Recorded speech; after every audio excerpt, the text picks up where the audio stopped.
Colleagues, members, please remove your conversations from the floor, clear the aisle so that proceedings in the House may continue.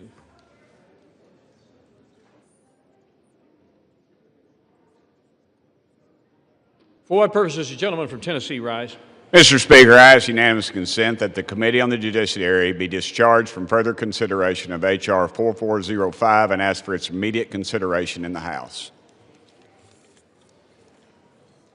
Under guidelines consistently issued by successive speakers, as recorded in Section 956 of the House Rules and Manual, the Chair is constrained not to entertain the request unless it has been cleared by the bipartisan floor and committee leaderships.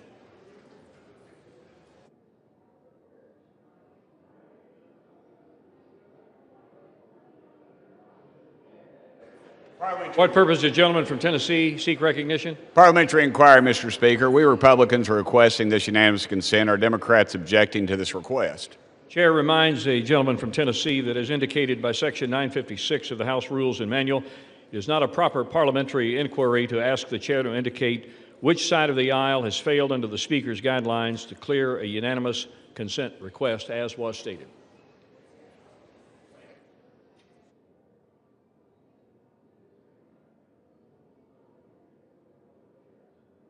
Does the gentlelady from Minnesota seek recognition? Mr. Speaker, by the direction of the Committee on Rules, I call up House Resolution 873 and ask for its immediate consideration. The clerk will report the resolution. House Calendar Number 46, House Resolution 873. Resolved, that upon adoption of this resolution, it shall be in order to take from the Speaker's table the bill, H.R. 5371, making continuing appropriations and extensions for fiscal year 2026 and for other purposes, with the Senate amendment thereto, and to consider in the House without intervention of any point of order a motion offered by the Chair of the Committee on Appropriations or his designee that the House concur in the Senate amendment. The Senate amendment and the motion shall be considered as read. The motion shall be debatable for 1 hour, equally divided and controlled by the Chair and ranking minority member of the Committee on Appropriations or their respective designees. The previous question shall be considered as ordered on the motion to its adoption without intervening motion. House will be in order.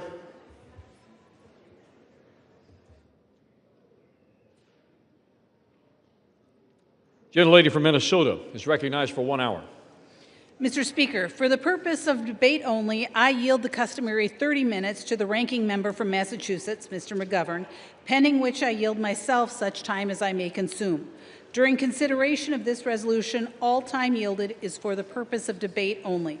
Mr. Speaker, I ask unanimous consent that all members have 5 legislative days in which to revise and extend their remarks. Without objection.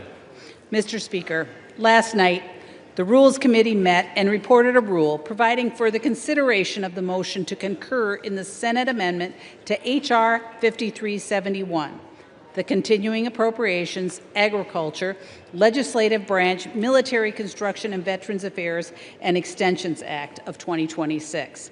And I am happy to say that it will end the government shutdown. The rule provides 1 hour of debate on the motion, equally divided and controlled by the Chair and the ranking member of the Committee on Appropriation or their designees.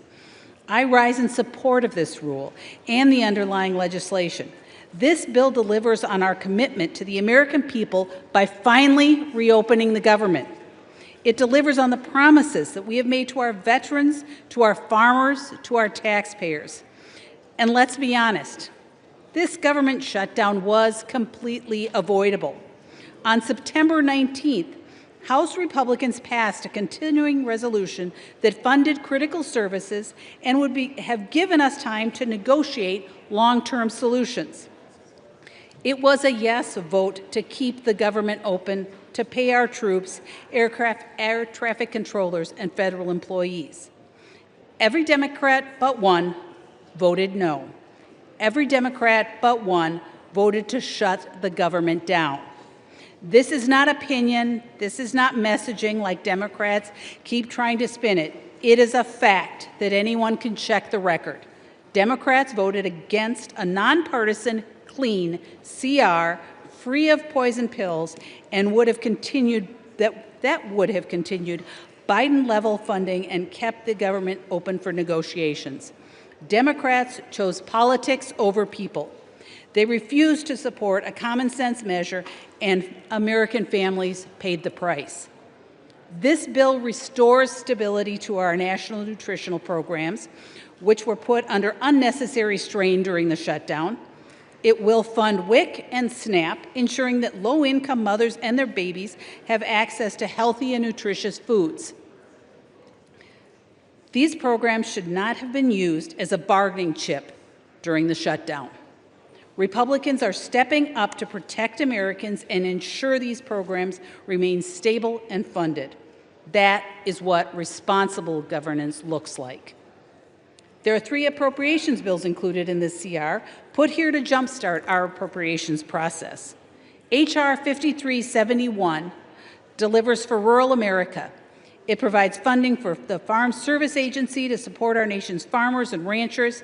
It invests in rural development programs, including funding affordable rental housing assistance for low-income families and seniors in rural communities. These investments strengthen our local economies and ensure that rural communities are not left behind. For our troops, this bill demonstrates our dedication to veteran medical care, including funding for mental health, telehealth services, homelessness programs, caregiver programs, opioid misuse prevention and treatment, medical research, health care tailored to our female veterans, rural health care initiatives, and construction for new VA hospitals and veteran cemeteries. We're also funding veteran disability programs, education benefits, and employment training. Funds will be invested in military family housing projects to support those that support our troops, and in projects to improve quality of life for our service members, including hospitals and schools. Mr. Speaker, H.R. 5371 is what governing with a purpose looks like. If Democrats had joined us in September to pass a common-sense continuing resolution, we could have avoided this Democrat shutdown altogether. But they chose reckless posturing over responsibility. Now Republicans are stepping up to restore stability and reopen the government for the people. I stand in support of this bill, and I urge my colleagues to support H.R. 5371 and stay focused on what matters, serving the American people. With that, Mr. Speaker, I reserve. Gentlelady reserves her time. Gentleman from Massachusetts is recognized. Well, thank you, Mr. Speaker, and I want to thank the gentlelady from Minnesota for yielding me the customary time, and I yield myself such time as I may consume. Gentleman is recognized. It's great to see you all, Mr. Speaker. We've been looking for you guys everywhere. Where the hell have you been? Imagine my shock when I found out that you guys went home. 8 weeks of taxpayer-funded, paid vacation for Republicans. And why did Republicans do it? They did it because Democrats had the audacity to ask them to try to lower people's health care costs. And while they sat on their couch for 8 weeks, we were working. We listened to people who told us their health insurance premiums are doubling and tripling. We heard from people who don't understand why you guys moved at the speed of light to give tax breaks to billionaires, but you won't lift a damn finger to extend the tax credits that help ensure people's health insurance premiums don't skyrocket. This CR, this dirty CR, which does nothing to solve the healthcare crisis, is one of the most immoral, unethical, evil things that I have ever seen happen in all my time in Congress. But it's just part of a larger pattern of indifference from Republicans that we have seen time after time after time. When the billionaire class needed another tax cut, when they wanted to funnel money to the people who write their campaign checks, boy, did Republicans deliver. They rammed through their awful, big, ugly bill in a nanosecond. What the hell is wrong with them? While regular people are struggling to pay bills, Donald Trump's net worth has gone up by $3 billion since he became president. People's health insurance premiums are doubling and tripling, but Republicans say there is no affordability crisis, even as their tariffs are costing people an extra $1,200 per year. Regular people can't afford the rent, and Republicans are letting Trump gild his bathroom, and build a ballroom to host the rich and powerful elites who own the GOP. These guys are bailing out Argentina. Argentina! They're giving $40 billion to an entirely different country rather than helping the 42 million Americans who can't afford to put food on the table. And here's the clincher, Mr. Speaker. Buried in this CR is a corrupt kickback for 8 Republican senators, a $1 million payday funded by taxpayers taken straight from the Treasury and deposited directly into their pockets. What the hell is wrong with this place? They promised to put America first. The only thing you guys put first is yourselves. Yourselves and the rich and powerful people who pull your strings behind the scenes. These people don't care. They don't have to call the insurance company because their claim was denied. They don't buy their own groceries. If you have a private jet, an offshore bank account, and an invite to Mar-a-Lago, go ahead and support your Republican representative. But if you're a regular person who feels like you're getting screwed over, if you are fed up with the status quo here in Washington that only works for those at the top, this majority is not fighting for you, but we are.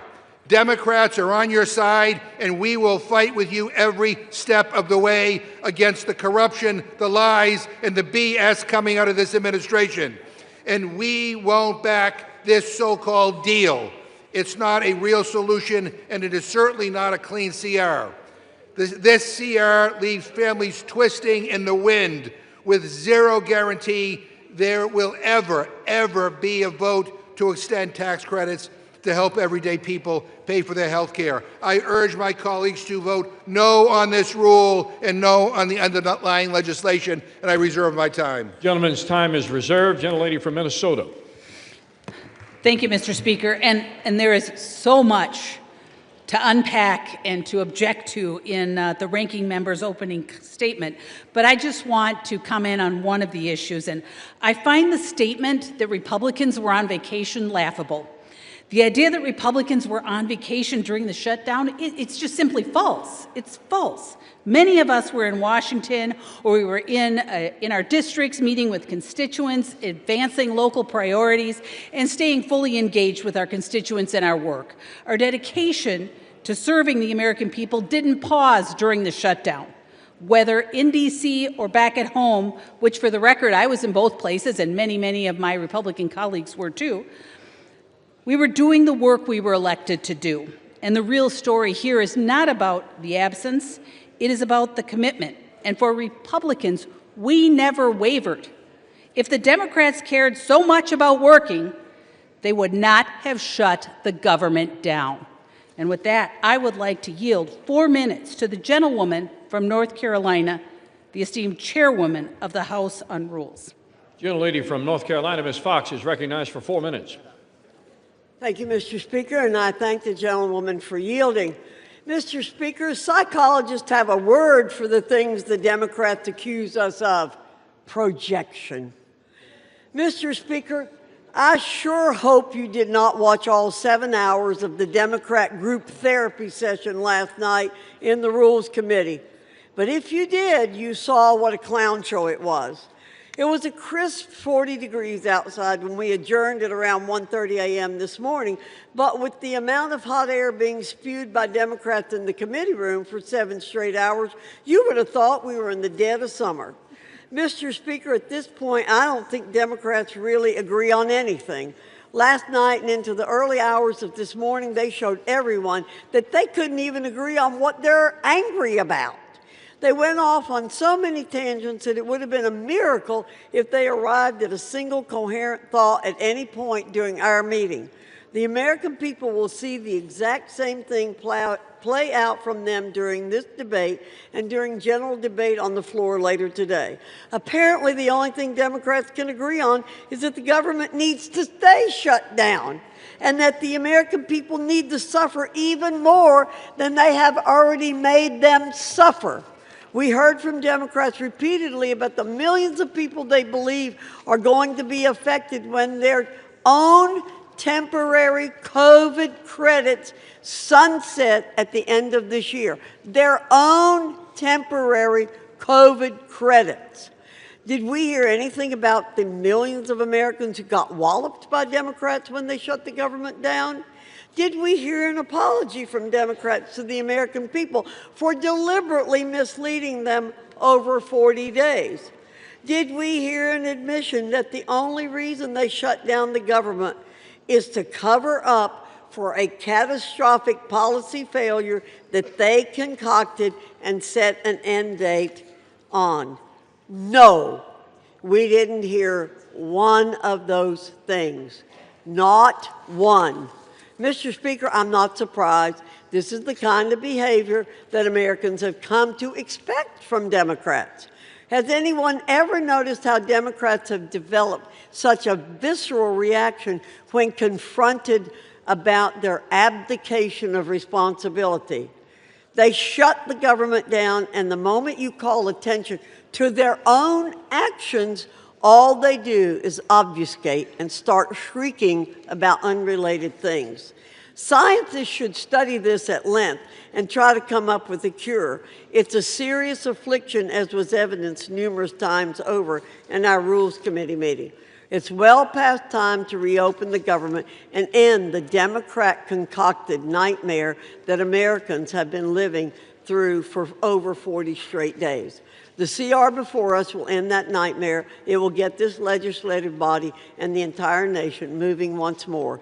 Democrats should grow a spine and accept responsibility for their own failures. I urge a yes vote on the rule, and I yield back. Reserve. Gentlelady from Minnesota reserves her time remaining. Gentleman from Massachusetts is recognized. Mr. Speaker, you got to love these Republicans. The gentlelady from Minnesota says they weren't on vacation. I want to remind her, you haven't voted for 8 weeks. And most people define vacation as you don't have to show up to work and you get paid. That's exactly what Republicans did. They didn't show up to work and they got paid. It was a paid vacation. I now yield 1 minute to the gentlewoman from Texas, Ms. Johnson. Gentlelady from Texas is recognized for 1 minute. Thank you so much. I rise today in strong opposition to this bill. I'm a hell no on any legislation that strips health care away from millions of Texans. In my district, nearly 100,000 of my constituents rely on the Affordable Care Act's tax credits to pay for their coverage. Without these life-saving credits, many of them will go without health care at all. Every day during this shutdown, my office has heard from thousands of families across my district saying, "For the love of God, save my health care." And tucked away in this bill is a brazen payoff, millions of taxpayer dollars funneled to the benefit of a handful of senators, while families are struggling to afford groceries and health care. We are being asked to sign off on a deal that lines the pockets of the very people who wrote it. That is an insult to every hardworking taxpayer who expects honesty from their government. The contrast could not be clearer. Republicans are operating in the currency of cruelty and corruption, while Democrats are fighting with courage and compassion. The American people deserve better, and I will never stop fighting to protect the basic necessities every family needs to survive. I yield back. Gentlelady from Minnesota. Mr. Speaker, I yield 2 minutes to the gentleman from Georgia. Gentleman from Georgia is recognized for 2 minutes. Thank you, Mr. Speaker. And, you know, the American farmer needs this bill to pass. The American soldier needs this bill to pass. Our air traffic controllers need this bill to pass. The men and women who protect us here in this Capitol and all federal law enforcement need this bill to pass. I'm one of those who represents a lot of federal employees, and they've been without a check for a long time, Mr. Speaker. This is very simple, very simple. It's way past time to open the government up. There are going to be a lot of excuses about coulda, shoulda, woulda, and you need to take this provision or that provision out, or they're going to vote to keep the government shut down. Well, let me tell you something. The vote today, it is straight up or straight down. You vote to open the government up today, or you vote to keep it closed. That's all there is to it. Now, as for the provision that's been mentioned a few times about the Senate language, I have introduced a piece of legislation already to repeal the Senate language, and I'm hopeful that we'll have a vote on that as soon as we get back. Mr. Speaker, I yield the remainder of my time. Reserve. Gentlelady from Minnesota continues to reserve her time. Gentleman from Massachusetts. Mr. Speaker, you don't love these guys. I mean, they're all introducing legislation to repeal provisions in a bill that they're going to vote yes on. I mean, you figure that out. Mr. Speaker, the previous question is the House Democrats' last attempt to make a change to this rule before it gets voted on. And I want to use this opportunity to talk about a last-minute provision that was slipped into the CR in the Senate. It's an outrageous giveaway to pad the pockets of 8 Republican senators. And it's one of the most corrupt things I've seen in my life. So if the House defeats the previous question, I will offer an amendment to the rule to consider as adopted an amendment to the continuing resolution offered by Representative Subramanian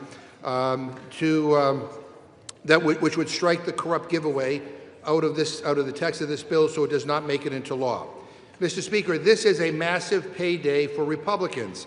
It would allow 8 of their senators to shovel millions of dollars into their own wallets. I'm talking cash money, not for their states, not for their constituents, no, for their own personal bank accounts.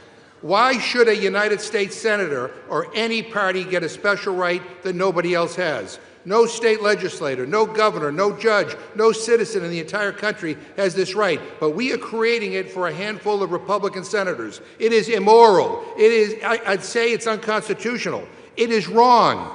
And it's probably the most brazen theft and plunder of public resources ever proposed in the United States Congress. And it was tucked into this legislation. And I want to speak directly to Republicans who say they can't vote with us because it will delay the reopening of the government. First off, that's exactly what these corrupt senators were hoping you'd say. Second, we absolutely can send this back to the Senate. They can quickly strip it and send the bill to the President. They finished this package in less than 2 days. This is one small thing that needs to be deleted. It's easy, and it can be done very fast. But, and please spare me the excuses that we'll get this done next week with a new bill. Once this is law, that's it. It is signed into law forever. It will never change. It is permanent, and you voted for it. And Republicans you all know that. So don't say you're going to pass some new bill next week to address this. That's just an excuse to do nothing that will fix it. Republicans moved at the speed of light to give tax breaks to billionaires, and the least they can do is give the same urgency to stop this shamelessly corrupt fleecing of the American people. Now, I get it.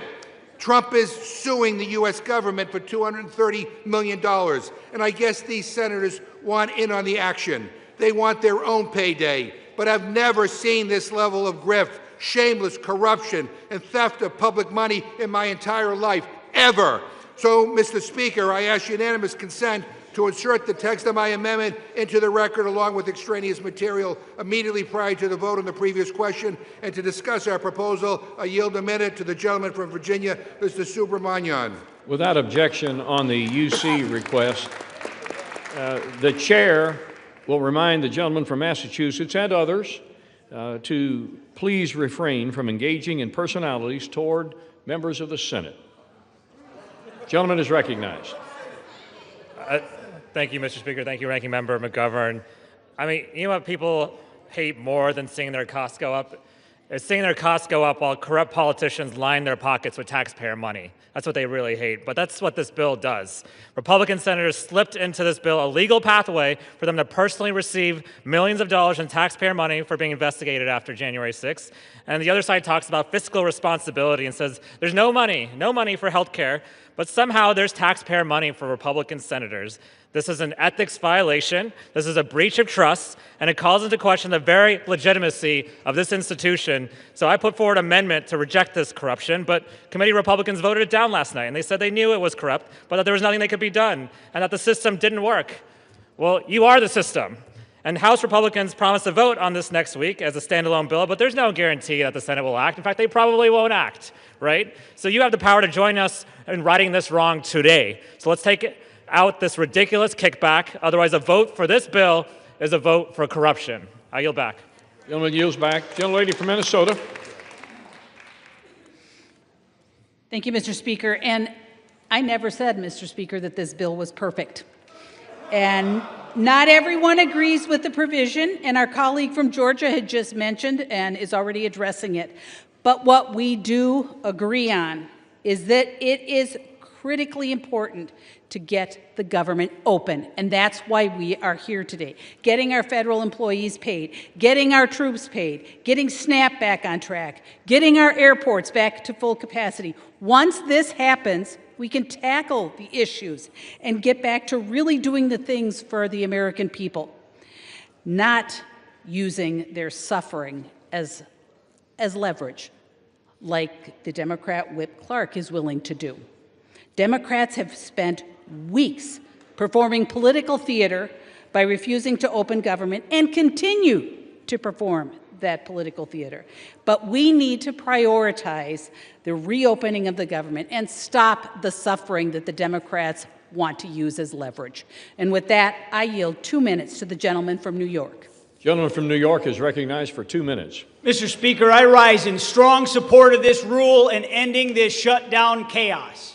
For more than 40 days, the American people have endured a painful and entirely avoidable government shutdown. Not because of policy differences, but because Senate Democrats and Chuck Schumer chose politics over people. And while Washington stalled, hardworking Americans paid the price. Our air traffic controllers went without pay. A system stretched thinner by the day, putting new strain on that system that put millions of lives at risk. Americans depend on them to keep our skies safe. In families who rely on SNAP and WIC, parents just trying to feed their kids were left wondering how they'd make it through another week. And at the same time, our border agents and our Coast Guard members, they continued to serve this country as their own families went without pay. And through it all, while everyday Americans carried the weight of the shutdown, Senate Democrats had chance after chance to end it. But instead, they chose to prolong the pain. That is not leadership, that's hypocrisy.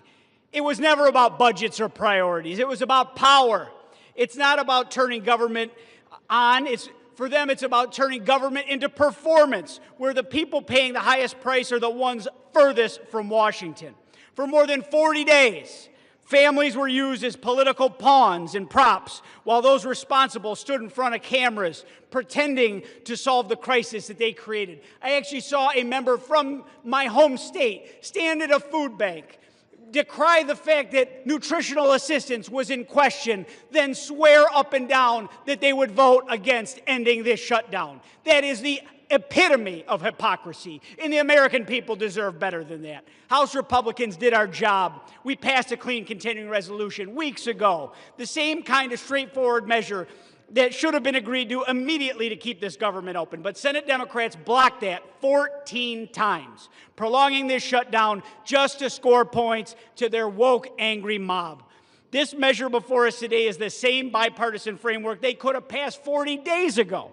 The only thing that has changed is the political calendar. So, Mr. Speaker, I urge my colleagues to support the rule, stand with the American people, the families of veterans and public servants who have carried the burden of this shutdown, and let's reopen our government, and let's get this country moving again. And I yield back, Mr. Speaker. Gentleman from Massachusetts.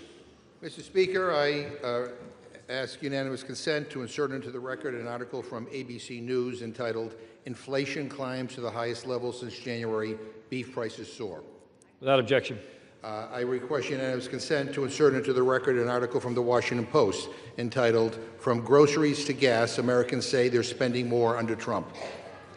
Without objection.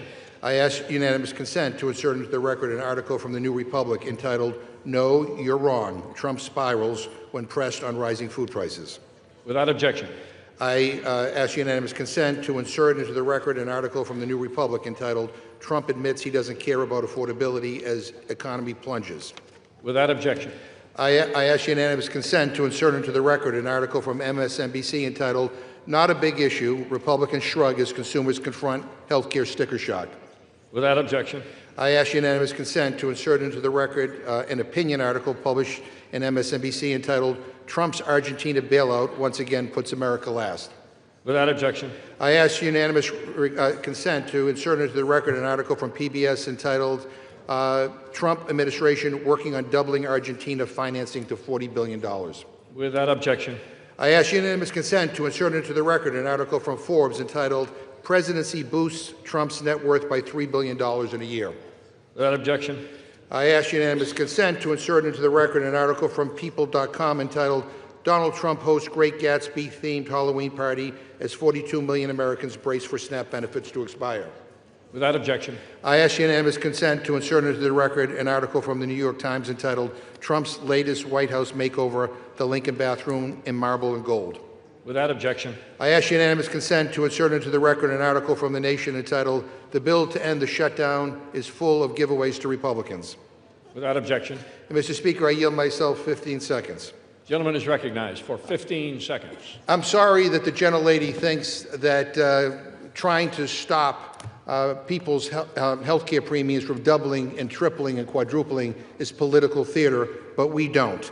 And I don't have time to address all the BS coming from my colleagues across the chamber, but it's clear that this Republican leadership is not only failing to deliver on their promises, they're selling out at the expense of the basic needs of the American people. I reserve. Time is reserved. Gentlelady from Minnesota. Mr. Speaker, I yield 2 minutes to the gentleman from Texas. Gentleman from Texas, Mr. Roy, is recognized for 2 minutes. Thank the gentleman from Arkansas. I thank the gentlelady from Minnesota. And here we are on September 19th. House Republicans passed legislation which would have funded government through November 20th. Here we are on November 12th, and we are basically where we would have been had we just passed the bill that we passed in September. And what did we get for all of that? What happened over all these days? Well, my colleagues on the other side of the aisle were searching for a reason for voters to support them next November. They were searching for a cause. And we know this because there was intervening elections and a lot of rhetoric, but no result.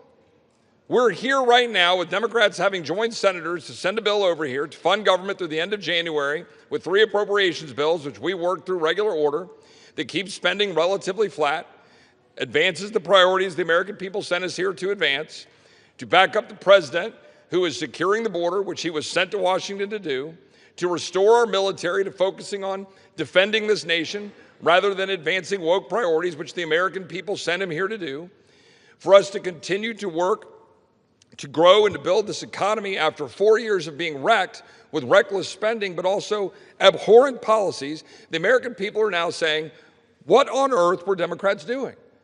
And my Democrat colleagues' response is health care, because it's the only default position they have is the default to health care.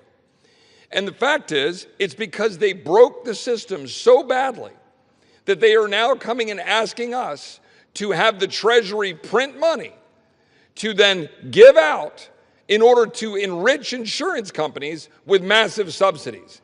That's the actual fact. And the American people understand this.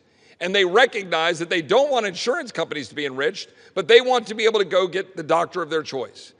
The American people understand this, and so do we. And we're here to open the government, and we're here to stand up for doctors and patients instead of insurance companies and big regulators. I support this legislation. I know my Republican colleagues do. The question really is, will Democrats, or will they wish to perpetuate the shutting down of government to enrich insurance companies? I yield back. Expired. Gentleman from Massachusetts. Well, a couple of things, Mr. Speaker. I don't think we want to be lectured by somebody who, over the years, has been the king of government shutdowns and who worked for a United States senator that pushed for a government shutdown and to object to the Affordable Care Act. But by the way, I just want to make it clear to everybody, this is a Republican shutdown. They control the White House, they control the House, they control the Senate. You know, this government shut down because they don't want to negotiate. It's their way or the highway. This is a Republican shutdown. They own it. I now yield 1.5 minutes to the gentleman from Maryland, the distinguished ranking member of the Judiciary Committee, Mr. Raskin. Gentleman from Maryland is recognized for 1.5 minutes. And thank you, Mr. Speaker. Thank you, Mr. McGovern. This bill, which they now call imperfect, contains the single most corrupt provision for legislative self-dealing that anyone in this chamber today has ever voted on. It is such an egregiously corrupt act of legislator self-enrichment and plunder of the taxpayer that not only did every single House Democrat oppose it in the Rules Committee last night, but multiple Republicans were denouncing it. That is, before they were summoned into a side room and instructed to vote for it, which they all proceeded to do. Now they're telling us, vote for it today, and they'll repeal it, well, maybe next week, or maybe the week after that, or maybe before Christmas, they'll repeal it. I've got a solution for you. If you don't like this corrupt provision, don't vote for it today. That will work. This is a great bill. A great bill, that is, if you think 8 Republican U.S. senators should have a right to collect at least $1 million in a jackpot bonanza payoff from the taxpayers simply because they were subject to the exact same rules all other Americans were subject to and are subject to now. And they don't propose to change those rules for anybody else, not for more than 300 million Americans, not for the members of the House of Representatives, not for governors and mayors, but for themselves. They want to deal themselves a special legal privilege. In this Republican class war, Great Gatsby economy, where President Trump has made more than $3 billion since he reoccupied the White House, the federal building which he has proceeded to demolish in large part, where millions of Americans face losing their health care and their SNAP benefits. This provision is an affront to our taxpayers, to the rule of law, to everyone who believes. Could I ask for 15 seconds more? It is an affront to everyone who believes that we in public office must be the servants of the people, not the masters of the people who get special legal rights and privileges and multi-million-dollar payoffs.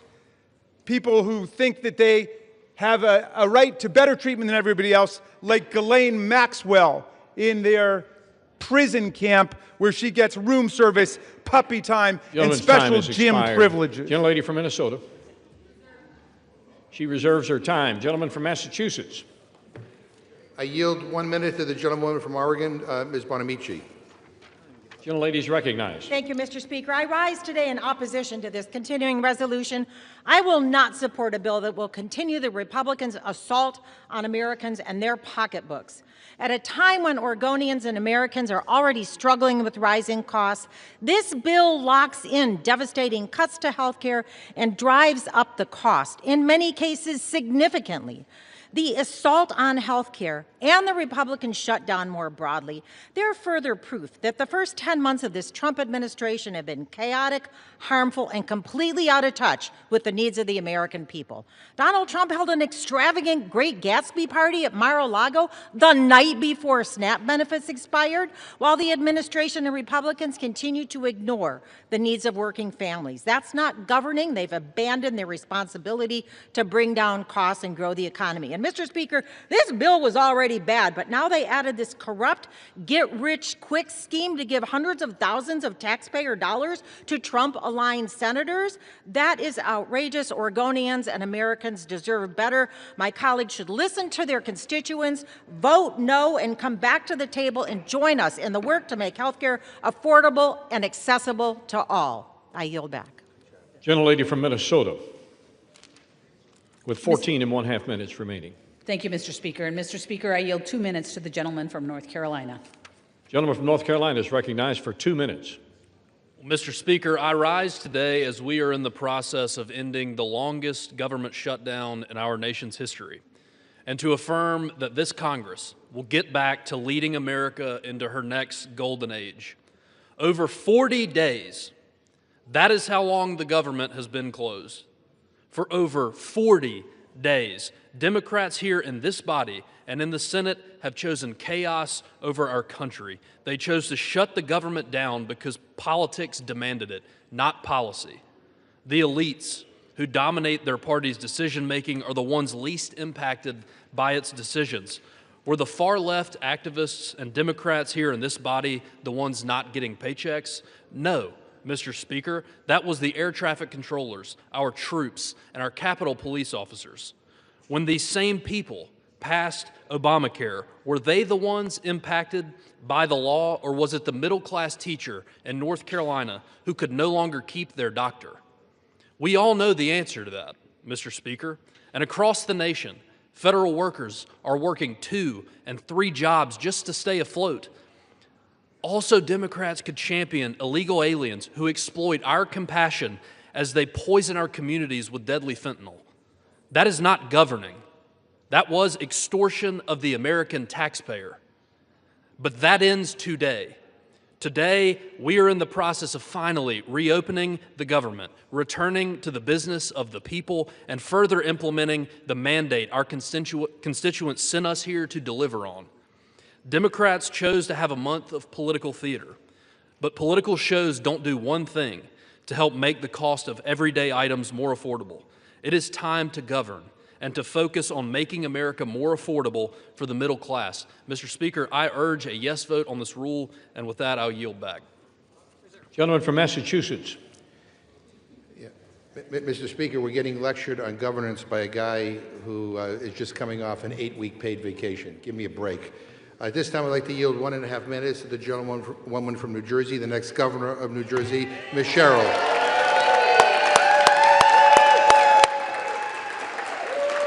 The gentlelady from New Jersey is recognized for 1.5 minutes. Mr. Speaker, I rise in opposition to a rule for a bill that does nothing to protect over 450,000 New Jerseyans who will see their health care premiums skyrocket. I took my first oath to the Constitution when I was 18 and went to the Naval Academy. It's an oath to serve, to run toward the fight. And so I ran for Congress after I saw Washington Republicans attacking the Affordable Care Act. I promised I would take on the status quo. I would fight the big fights, because that's what people expect of their leaders. That's what people deserve from their leaders. And I'm proud of the wins that I've delivered as your representative for New Jersey's 11th District. Capping the cost of insulin and prescription drugs for seniors, funding the Gateway Tunnel, the PACT Act for veterans, flood mitigation projects, delivering for Picatinny Arsenal. You have trusted me, New Jersey, and last week you placed your trust in me again, electing me your 57th governor. So I ran on a similar promise, to take on anyone and stop at nothing to lower cost and build opportunity for everyone. This will be my last speech in this chamber.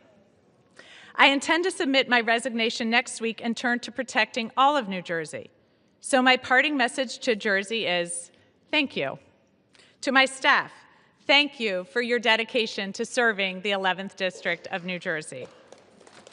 To my colleagues, do not let this body become a ceremonial red stamp from an administration that takes food away from children and rips away health care. 30 seconds. Gentlelady's given another 30 seconds. That rips health care away from people and takes food away from children. To the country, stand strong. As we say in the Navy, don't give up the ship. Thank you, and I yield back.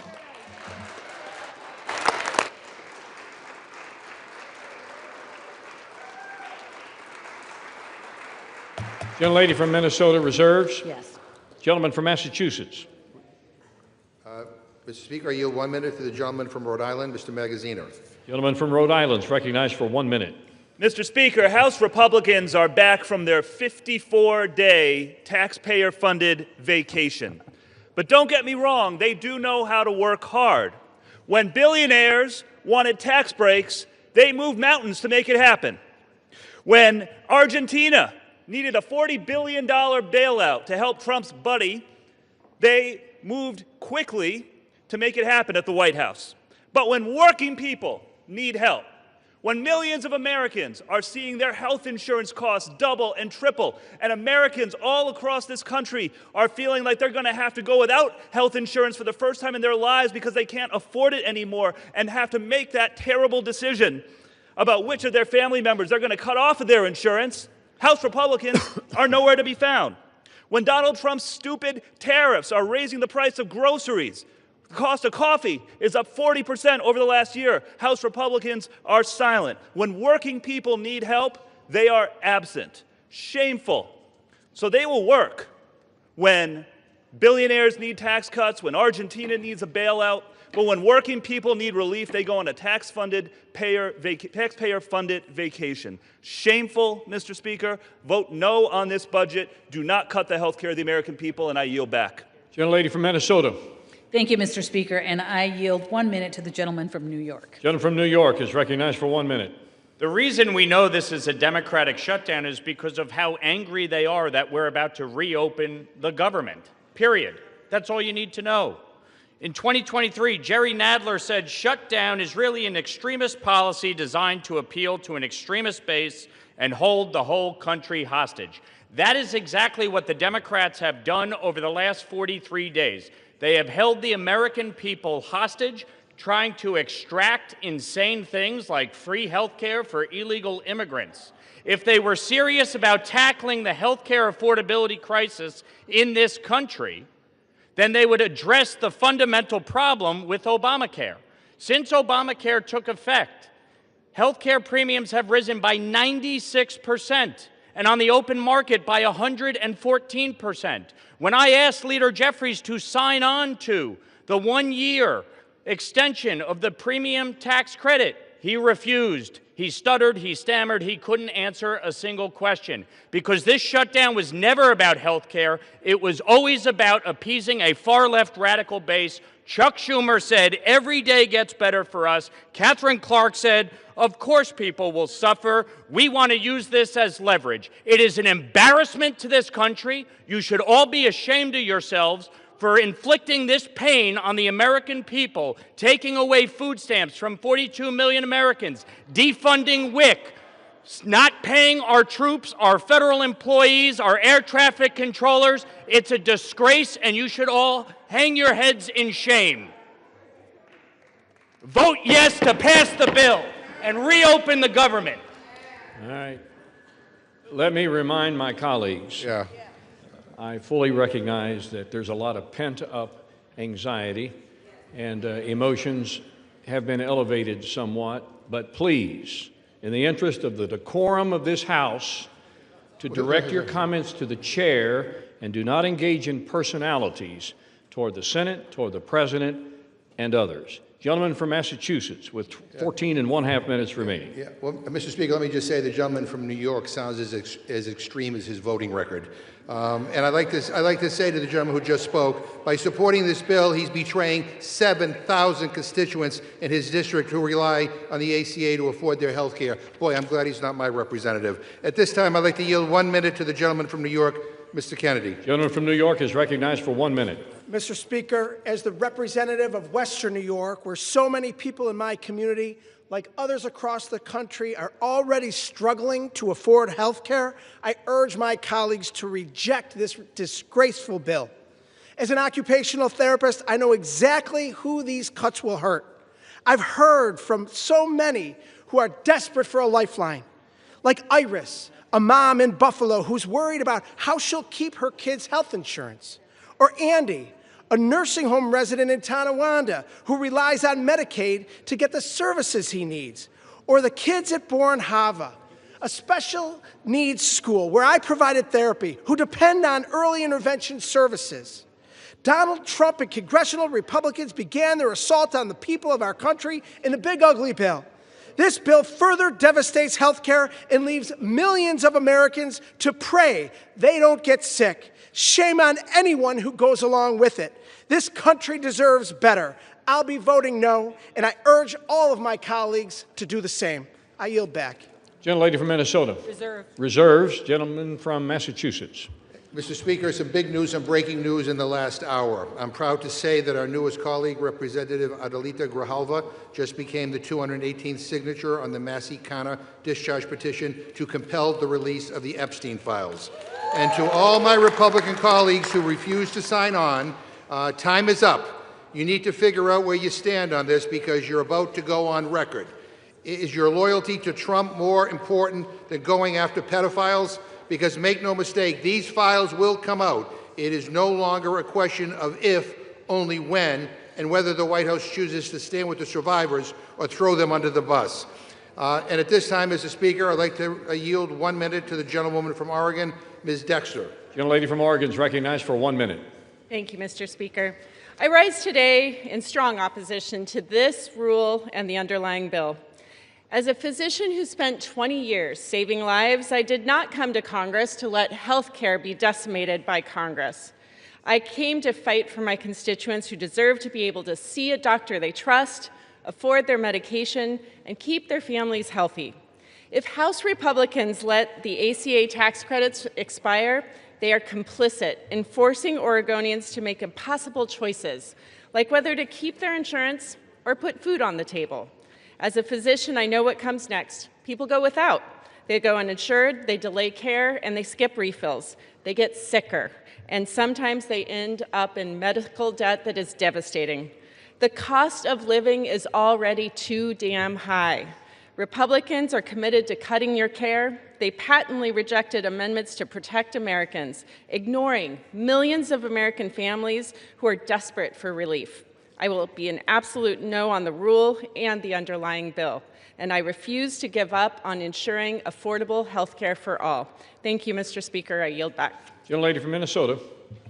Mr. Speaker, I just wanted to say just really quickly, the ranking member mentioned the discharge petition, and that he's very proud that it has 218 signatures. But not that long ago, today, we had a UC that would have moved that along, would have moved that resolution along over to the Senate, and I believe the Democrats objected to it. So it seems more like a political stunt than it does that they actually wanted to have that resolution moved along, because if they had not objected, it would have gone on its way, and they would have accomplished what they wanted to do.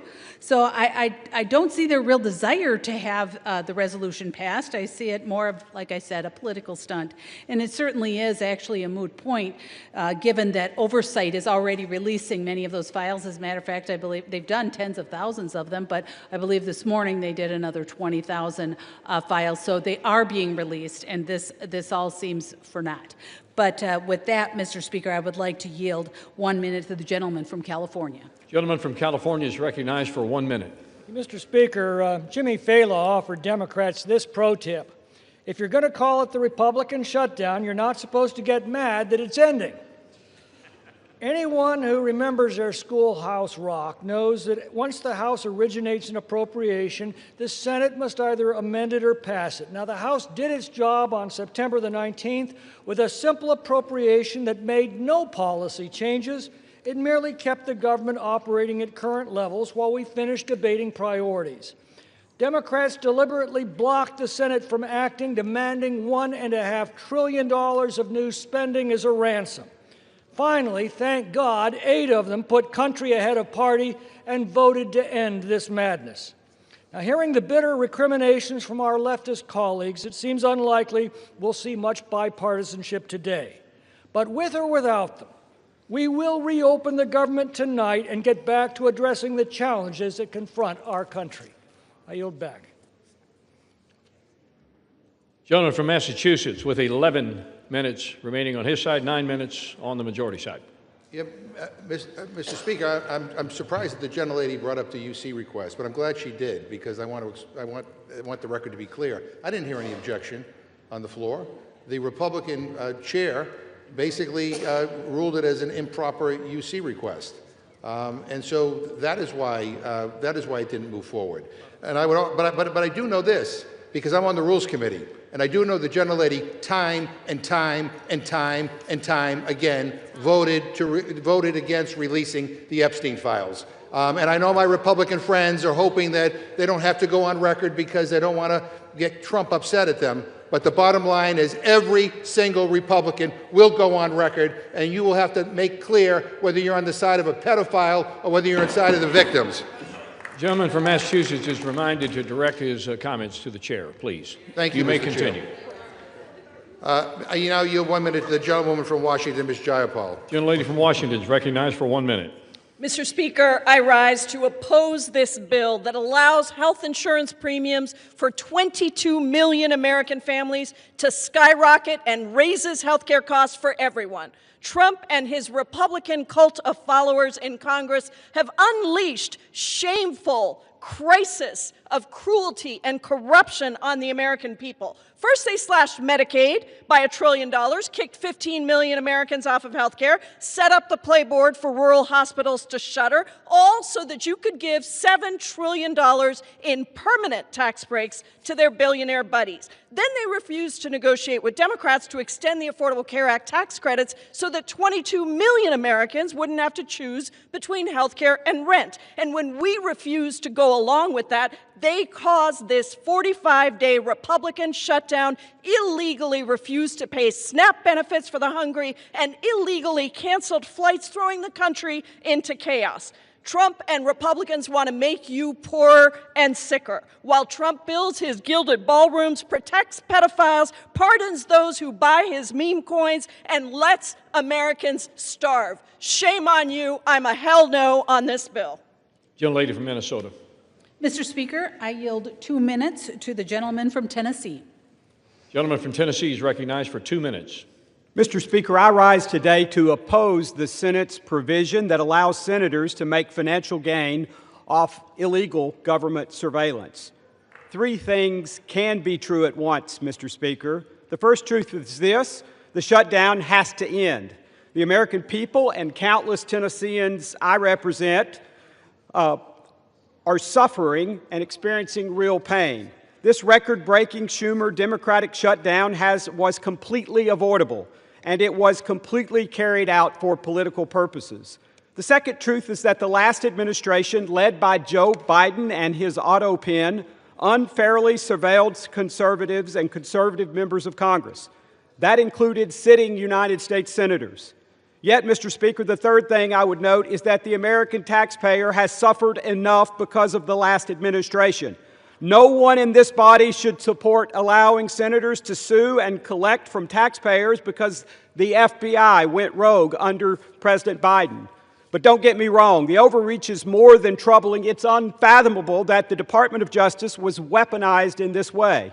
I fully support holding those radical agents accountable and the ongoing investigations into their misdeeds. Yet no elected official should profit from the political calculation of left-wing bureaucrats and judges.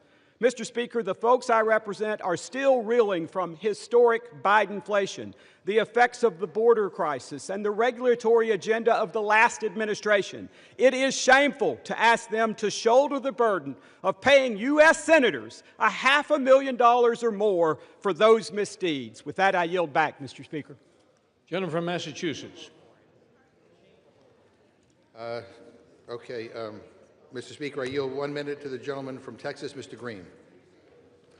Gentleman from Texas is recognized for 1 minute. And still I rise, Mr. Speaker. I rise to call to my colleagues' attention that they are no longer claiming that this is a clean CR. The truth is that it is a dirty, filthy, stealthy CR that has been contaminated with millions of dollars for people who have not earned it, but rather who want to take it from the taxpayers of this country because they have concluded somehow that they have been harmed when no harm has been proven or brought to our attention. I believe that health care for all is important because we in the Congress have the best health care in the world. Yet people with the best health care in the world do not see fit for persons who need it, who are among the least, the last, and the lost, to acquire health care, something that they have. Health care is becoming wealth care for too many people in this country. We need to extend the subsidies. We need to make sure that everybody who can get to a doctor gets care. This is not a poor country. I refuse to take a poison pill and have you tell me that I'll regurgitate it next week. The poison pill. Gentleman's time has expired. Gentlelady from Minnesota reserves. Gentleman from Massachusetts. I inquire how many more speakers the gentlelady has, because she doesn't seem to have very many. I believe we have one more, Mr. Speaker. Okay. All right. We have several. Mr. Speaker, I yield 1 minute to the gentlewoman from New York, Ms. Ocasio-Cortez. Gentlelady from New York is recognized for 1 minute. It is great. It is great that Democrats have a line of people who are willing to fight for working class Americans from coast to coast in this country. Because God forbid that we have a member of the Republican caucus who stands up and actually wants to extend the Affordable Care Act so that people with cancer, insulin, and issues across all sorts of health care issues across this country have their health insurance protected and extended throughout 2026. It is unconscionable that what we are debating right now is legislation that will give 8 members of the United States Senate over $1 million apiece. And we are robbing people of their food assistance and of their health care to pay for it. How is this even on the floor? How can we, as members of Congress, Republican or Democrat, vote to enrich ourselves by stealing from the American people? That is what this legislation does. In fact, Senator Graham just went before the press earlier today saying he was going to seek well over $1 million from the American people from this. We cannot support it, and we cannot stand for it. Thank you. Gentlelady's time has expired. Gentlelady from Minnesota. Thank you, Mr. Speaker. And I just wanted to point out to some of my colleagues that, you know, the Democrat government shutdown stopped the SNAP benefit. So if they were very concerned about those, about making sure that people had their nutritional assistance, they wouldn't have shut down the government, because that is what caused it. And with that, Mr. Speaker, I yield 1 minute to the gentleman from Texas. Gentleman is recognized for 1 minute. Thank you, Mr. Speaker. It was great to hear from the new leader of the Democrat Party, Mrs. Alexandria Ocasio-Cortez. Unfortunately, we didn't also get to hear from their other leader, Mr. Zoran Mamdani. Mr. Speaker, I'm going to be proud this evening to vote to reopen the federal government. House will be in order. Mr. Speaker, Gentlemen. for 40 days, the Democrats shut our government down to pursue unrealistic policy proposals that they know the American people do not want. Mr. Speaker, the American people do not want health care for illegal aliens. They do not want our tax dollars funding left-wing media outlets, and they do not want to drive up our debt $1.5 trillion as part of a short-term continuing resolution. Mr. Speaker, the last 40 days have been nothing but pure political nihilism, and I'm glad that this nightmare is over so that we can get back to work on behalf of the American people. Thank you, Mr. Speaker. I yield back. Gentleman from Massachusetts. Gentleman from Massachusetts. I reserve. Gentleman reserves his time. Gentlelady from Minnesota. Reserve. Reserves. Who seeks time? Well, Mr. Speaker, let me first of all just say to the gentlelady, this is Republican shutdown. It didn't need to happen. All you need to do is extend the ACA tax credit so that people wouldn't get screwed on their health insurance bills. But I also point out to her that the President of the United States illegally withheld SNAP benefits. And 2 federal judges, basically 2 court orders, backed us up on that. And he's the first president ever in history to actually shut off food benefits to people during a shutdown. Shame on him. I now yield 1 minute to the gentleman from California, Mr. Khanna. Gentleman from California is recognized for 1 minute. Thank you, Mr. Speaker. Mr. Speaker, our country is at a moral crossroads. Just today, it comes out that billionaires are worth $8 trillion, more than 50% of Americans combined. And what does the president do? He decides he doesn't have the money for the American people. He's going to starve the American people to give $40 billion to the corrupt libertarian leader in Argentina. $9 billion would have fed the American people. How is that America first? And then he says, I don't care about the cab driver who's paying $2,600 now per month in health insurance as opposed to $44, because I don't want to save the 20 million Americans who are going to face high premium increases. How is that America first? We need national health insurance in this country. We need to tax billionaires in this country. We need to fund SNAP in this country, and we need to stop funding Argentina and corrupt foreign leaders. Gentlelady from Minnesota. Thank you, Mr. Speaker. And I just wanted to address for just a second the health care issue that the Democrats continue to bring up and act like this had anything to do with everyone in the country's premiums, because we are talking about the COVID era Affordable Care Act's COVID era subsidies. So this is not what is affecting other people's premiums, other than those folks that qualify for those COVID era premium subsidies. That's it. They continue to make it sound like this is responsible for every kind of increase that people are seeing. And so the Affordable Care Act's original subsidies will remain in place. So that's the original subsidies, ensuring that millions still qualify for the income-based tax credits and capping out-of-pocket costs relative to income. It's the COVID era. I can't say that enough. It is the COVID era subsidies that are in question here. Premium increases are actually driven by multiple factors, including medical inflation, provider consolidation, and rising drug costs. But to actually reduce premiums, that's what we must address. And we must have comprehensive discussions about that, not just political theater and sound bites. We have to actually sit down and have those discussions, and that's what getting the government back open will do. I reserve. Gentlelady reserves her time. Gentleman from Massachusetts. Mr. Speaker, the ACA polls at 65%. Donald Trump is at 37%. I now yield 1 minute to the gentlewoman from Massachusetts, Ms. Presley. Gentlelady from Massachusetts is recognized for 1 minute.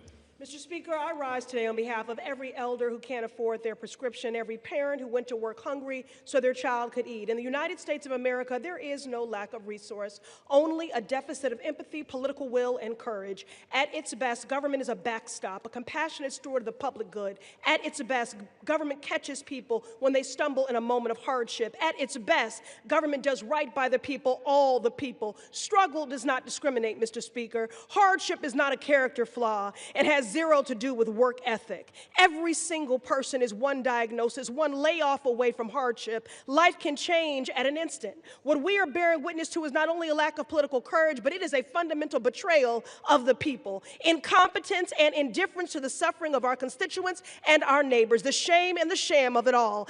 Any member of Congress who would vote to deny a child a meal or medication, it is child abuse and neglect. I ought to file a 51A on you for that. Every person in this chamber, every person in our country has lost a loved one to cancer, and yet you would vote to deny people life-saving cancer treatment and research. Republicans control the House, the Senate, and the White House, and with the majority, you have chosen to enact harm to make people hungrier, poorer, sicker, and less safe. The shame and the shame of it all. You, the people, deserve better. We, the people, deserve better, and I won't stop fighting until you get it.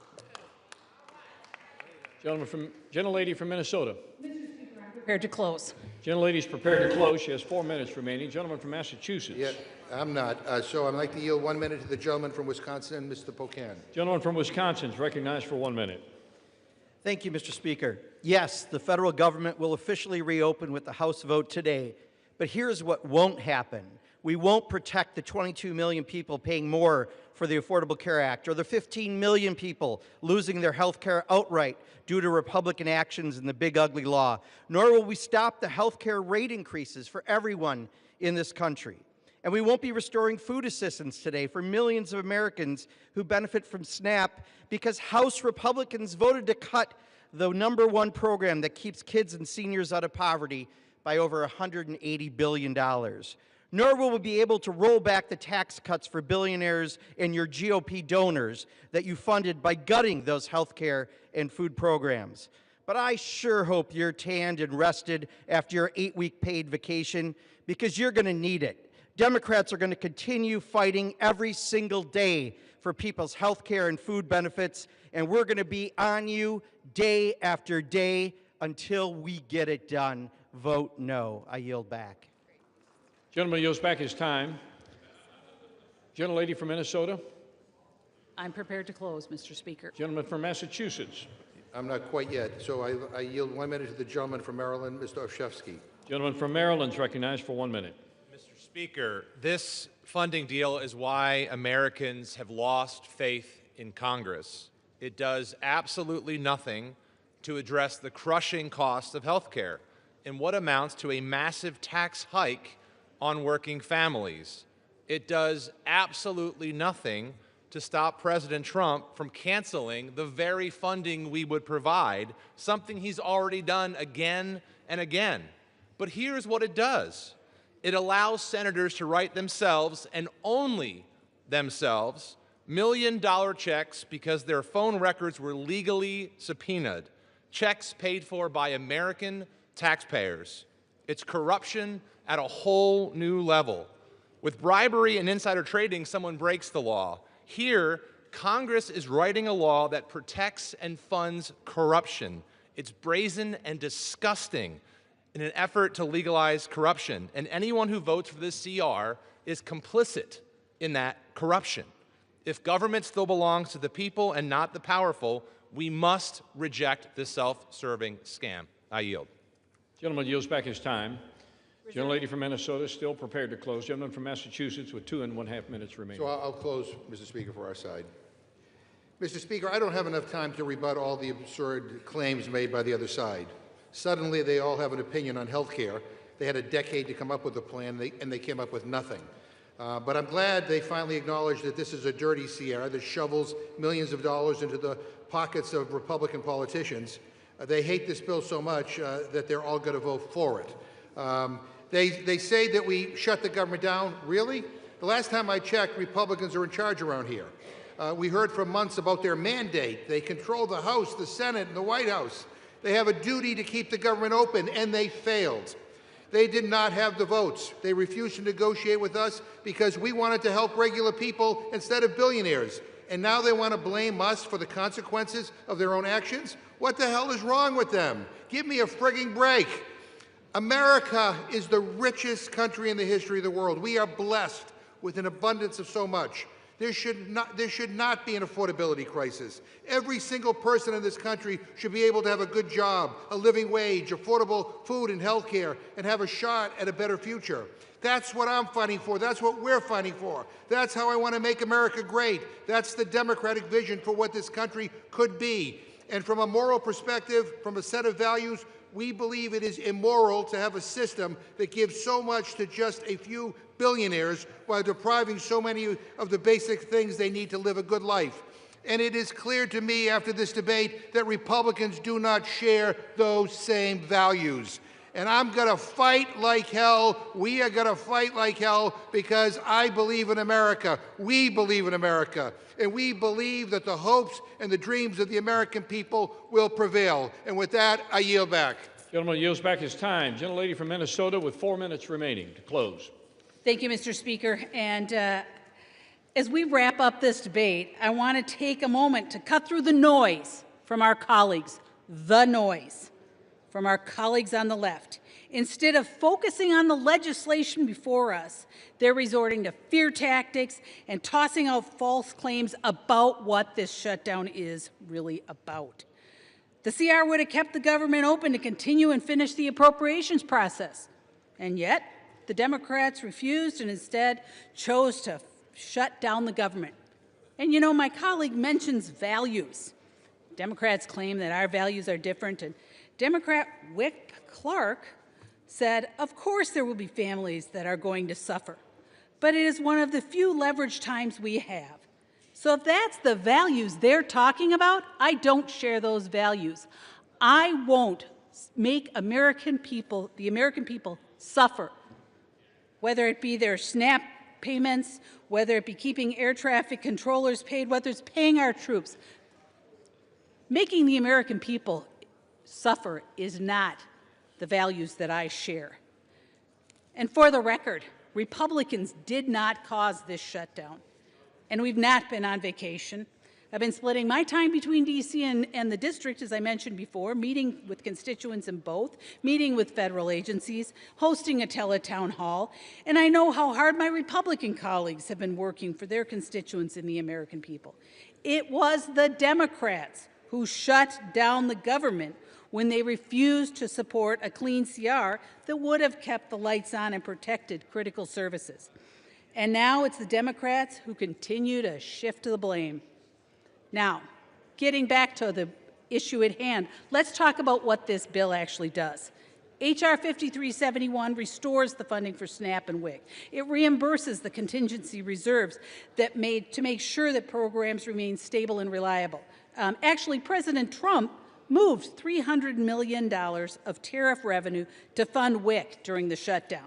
Republicans are the ones protecting food security and not playing games with it. This bill also delivers for our farmers and ranchers and for rural development and invests in the community that feed this country and keep the economy strong. It supports our troops and federal workers. It ensures our service members and their families have the support they need, and it honors the promises we have made to those who have served. And yes, it reopens the government, restores stability, and resumes regular order. So let's be honest about what a yes vote means. A yes vote is a vote for veterans care. A yes vote is a vote for SNAP and WIC. A yes vote is a vote for $700,000 a fire engine in Ranking Member McGovern's district, and $1 million for the Navajo Nation Community Development Division in Representative Ledger Fernandez's district. A yes vote is for farmers. A yes vote is for our troops, and for federal workers. And yes, it is for reopening the government. And a no vote? Well, that's a vote against all of that, including the development of a wastewater treatment facility in Mr. Negus's district, and $1.5 million in watershed conservation in Representative Clark's district. It's a vote against federal workers. It's a vote against health care. It's a vote against feeding hungry children, and it's a vote against common sense. Mr. Speaker, with that, I yield back the balance of my time, and I move the previous question. Question is on ordering the previous question on the resolution. Those in favor say aye. Those opposed, no. Opinion of the chair, the ayes have it. Mr. Speaker, Gentleman from Massachusetts. Hearing aid, I think. I asked for the yeas and nays. Yeas and nays are requested. Those favoring a vote by the yeas and nays will rise. Sufficient number having risen, the yeas and nays are ordered. Members will record their votes by electronic device. Pursuant to Clause 9 of Rule 20, the chair will reduce to 5 minutes the minimum time for any electronic vote on the question of adoption of the resolution. This is a 15-minute vote.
This vote, the yeas are 216, the nays are 213. The previous question is ordered.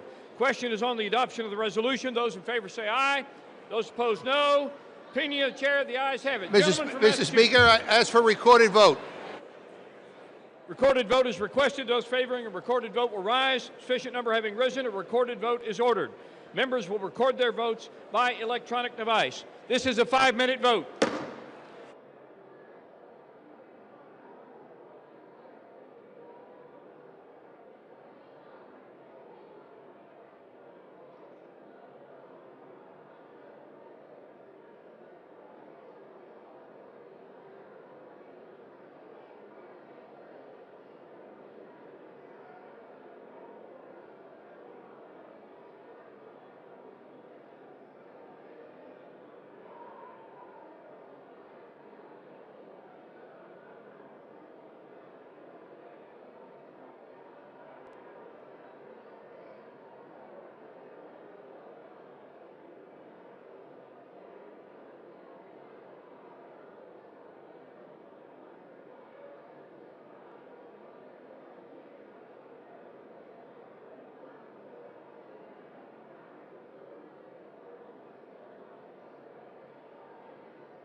this vote, the yeas are 213, the nays are 209. The resolution is adopted. Without objection, a motion to reconsider is laid on the table.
The House will come to order.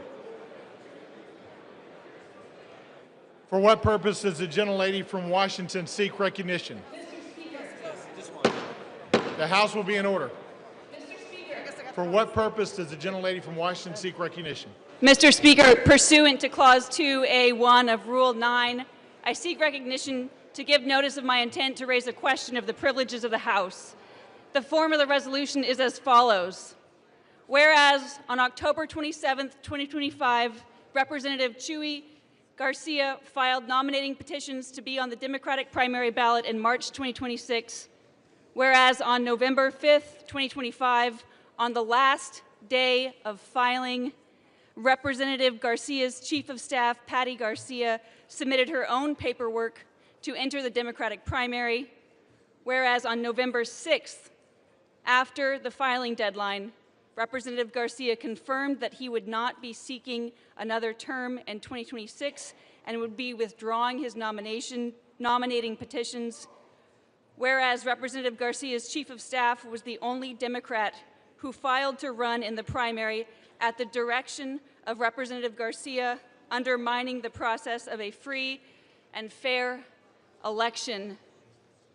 Whereas Representative Garcia's actions are beneath the dignity of his office and incompatible with the spirit of the Constitution.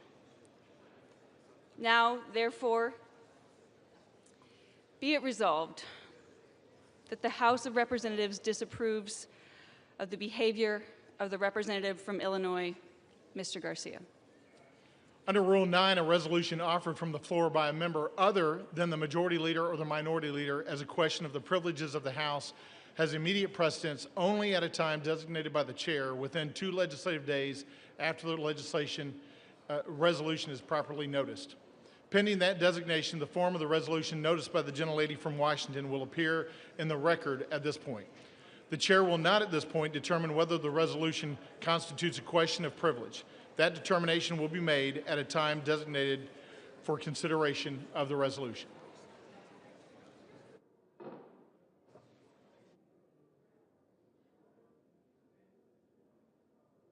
The House will be in order.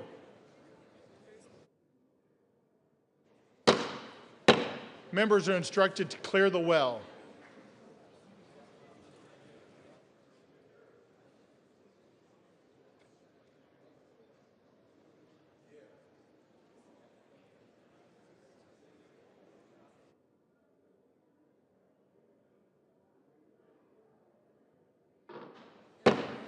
The House will be in order and members will clear the well. For what purpose does the gentleman from Illinois seek recognition? Mr. Speaker, pursuant to House Resolution, I'm sorry? Who did?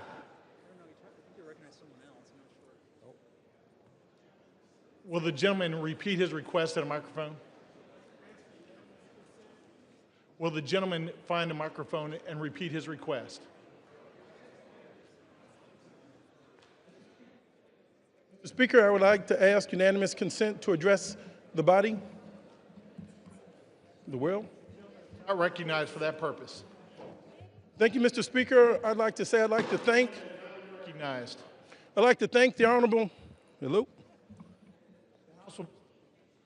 The House will be in order. The well will be cleared. All members will clear the well. For what purpose does the gentleman from Oklahoma seek recognition? Up the bill H.R. 5371, the Continuing Appropriations, Agriculture, Legislative Branch, Military Construction, and Veterans Affairs and Extension Act of 2026, with the Senate amendment thereto, and I have a motion at the desk. The clerk will report the title of the bill, designate the Senate amendment, and designate the motion. H.R. 5371, an act making continuing appropriations and extensions for fiscal year 2026 and for other purposes. Senate amendment. Mr. Cole of Oklahoma moves that the House concur in the Senate amendment to H.R. 5371. Pursuant to House Resolution 873, the motion shall be debatable for 1 hour, equally divided and controlled by the chair and ranking minority member of the Committee on Appropriations or their respective designees. The gentleman from Oklahoma, Mr. Cole, and the gentlelady from Connecticut, Ms. DeLauro, each will control 30 minutes. The chair now recognizes the gentleman from Oklahoma. The House will be in order. The gentleman is recognized. Thank you, Mr. Speaker. Mr. Speaker, I ask unanimous consent that all members have 5 legislative days to revise and extend their remarks and include extraneous material on the measure under consideration. Without objection, so ordered. The House will be in order. All members are instructed to take their conversations outside.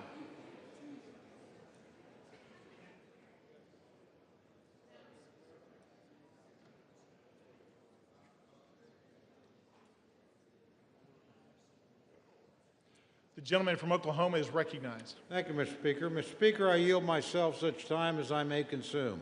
The gentleman is recognized. Thank you. I rise today in support of the Continuing Appropriations, Agriculture, Legislative Branch, Military Construction and Veterans Affairs, and Extension Act of 2026. History reminds us, Mr. Speaker, that shutdowns never change the outcome. The only cost is paid by the American people. Over the last 43 days, the facts did not shift, the votes required did not shift, the path forward did not change. The only thing that did move was the level of pain Democrats inflicted on the nation. For 6 long weeks, Americans have paid the price for a shutdown they neither caused nor deserved. The pain has been all too real for far too many Americans, including families struggling without paychecks, seniors on the brink of hunger and food assistance lapse, airports in chaos, the communities bracing as programs that they rely on were stalled or stopped altogether. And with yesterday being Veterans Day, we especially reflect on the impact of this shutdown on those who served our nation, past and present. Our military families were left wondering if they would be paid. Thanks to President Trump, they were. Yet this is not how the greatest nation in the world should function. Today, that changes. The legislation before us reopens the government, restores critical services, and puts an end to the needless hardship Democrats have inflicted on the country. This bill supports our troops, it pays federal workers, it fully funds SNAP benefits until September 30th of next year, it compensates our air traffic controllers right before a busy holiday season. In fact, it takes a holistic approach in ensuring federal services and programs are operational. In the simplest terms, we're putting the government back to work for our people. The bill is fundamentally the same responsible approach House Republicans offered on September 19th, but with an important addition: 3 full-year appropriations bills for FY26. These bipartisan, bicameral, full-year appropriations bills cover the Military, Construction, and Veterans Affairs, Legislative Branch, and Agriculture, Rural Development, and Food and Drug Administration divisions.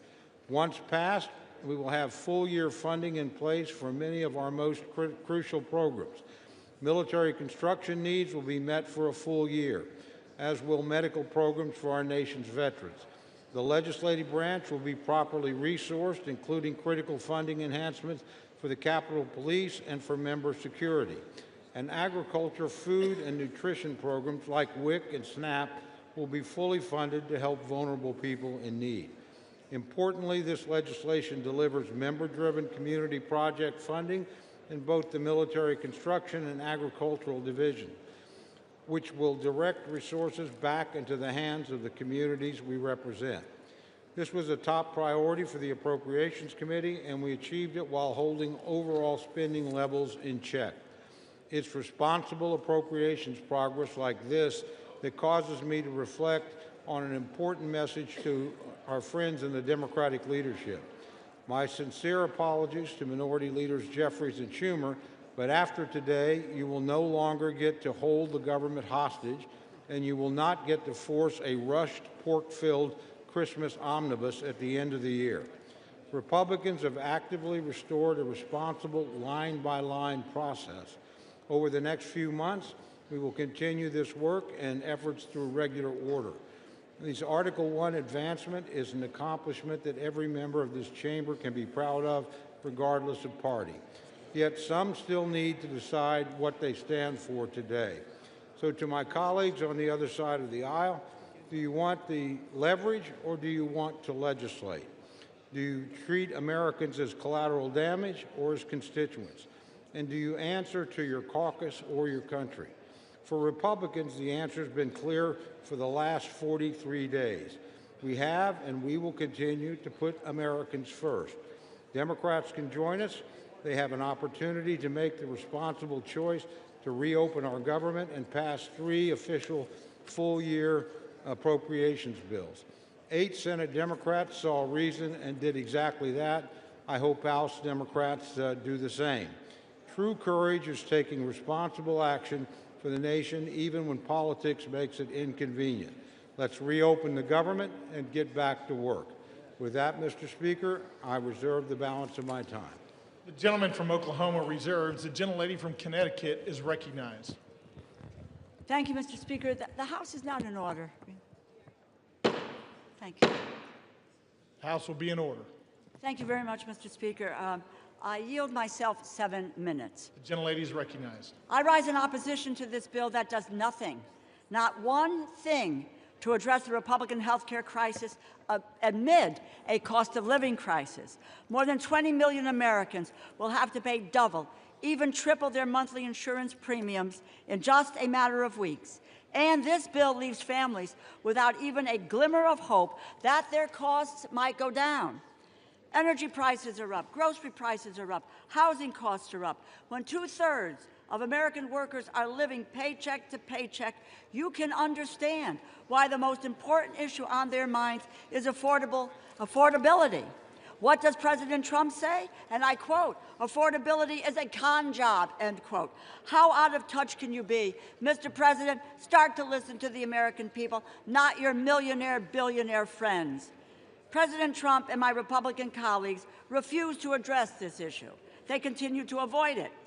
They were so intent on avoiding it that they shut down the government instead of dealing with it. Speaker Johnson has indicated that he will not deal with it. He has shown no interest in holding a vote on extending the health care subsidies, which would prevent monthly costs from soaring. Republicans have tried to say they will deal with this problem their own way, but they have no plan. They are trying to repeal the Affordable Care Act, as they have been trying to do unsuccessfully for 15 years. However, they are poised to succeed, which is why it is so important for this continuing resolution to fail. President Trump and Republicans, their plan is to drive up prices for everybody, compounding the cost of living crisis. More than 2 million Americans are expected to lose their health insurance next year because it has simply become too expensive. There are more than 50 pages of health care provisions in this bill. Not one of them stops costs from skyrocketing at the beginning of next year. Not one of them offers relief to American families being squeezed tighter and tighter by the Republican crisis. There is one group of people, however, who will receive some relief thanks to this bill. United States senators who may have participated in an insurrection, snuck into this bill at the 11th hour by Senate Republicans, is a provision to pay out at least $1 million each to 8 United States senators implicated in the January 6th insurrection. Understand, this is a corrupt precedent. This is where members can profit from their own votes. It's the fleecing of the American people, which they get and understand. At the same time, this bill excludes a provision that will order a plaque to be hung that honors the police officers who put their lives on the line to defend our democracy from that same insurrection. What a contrast. It is yet another instance of this administration's shameless corruption that is financially ruining American families. While there is $230 million for the president to pay himself from the Department of Justice, $8 million for some of his closest Senate allies, $200 million for a pair of private jets for the Department of Homeland Security Secretary, $40 billion to Argentina, the American people are left with nothing but higher costs. This bill also fails to fully cover the Toxic Exposure Fund, which was created to support veterans exposed to burn pits and Agent Orange. We made a promise to stand by the men and women who served our country in uniform. This bill does not live up to that promise. You know, Republicans need to stop taking photographs with veterans and then vote against their health care. Those who lead in the appropriations process here believe in the constitutional power of the purse. And over the past month, President Trump has been firing federal workers en masse. And when his administration has failed there, they have made life so miserable for federal workers that they had no choice but to leave. Federal workers should be, and I quote, traumatically affected. Those are the words of the Office of Management and Budget Director Russ Vought, an unelected bureaucrat. The federal workforce has dwindled by 200,000 since January, jeopardizing the public services that so many people rely on. Spare us your false concern. And since January, This administration has been stealing from our communities, withholding as much as $410 billion in funding approved by Democrats and Republicans, House, Senate, signed into law, and they are illegally blocking authorized funds from being distributed.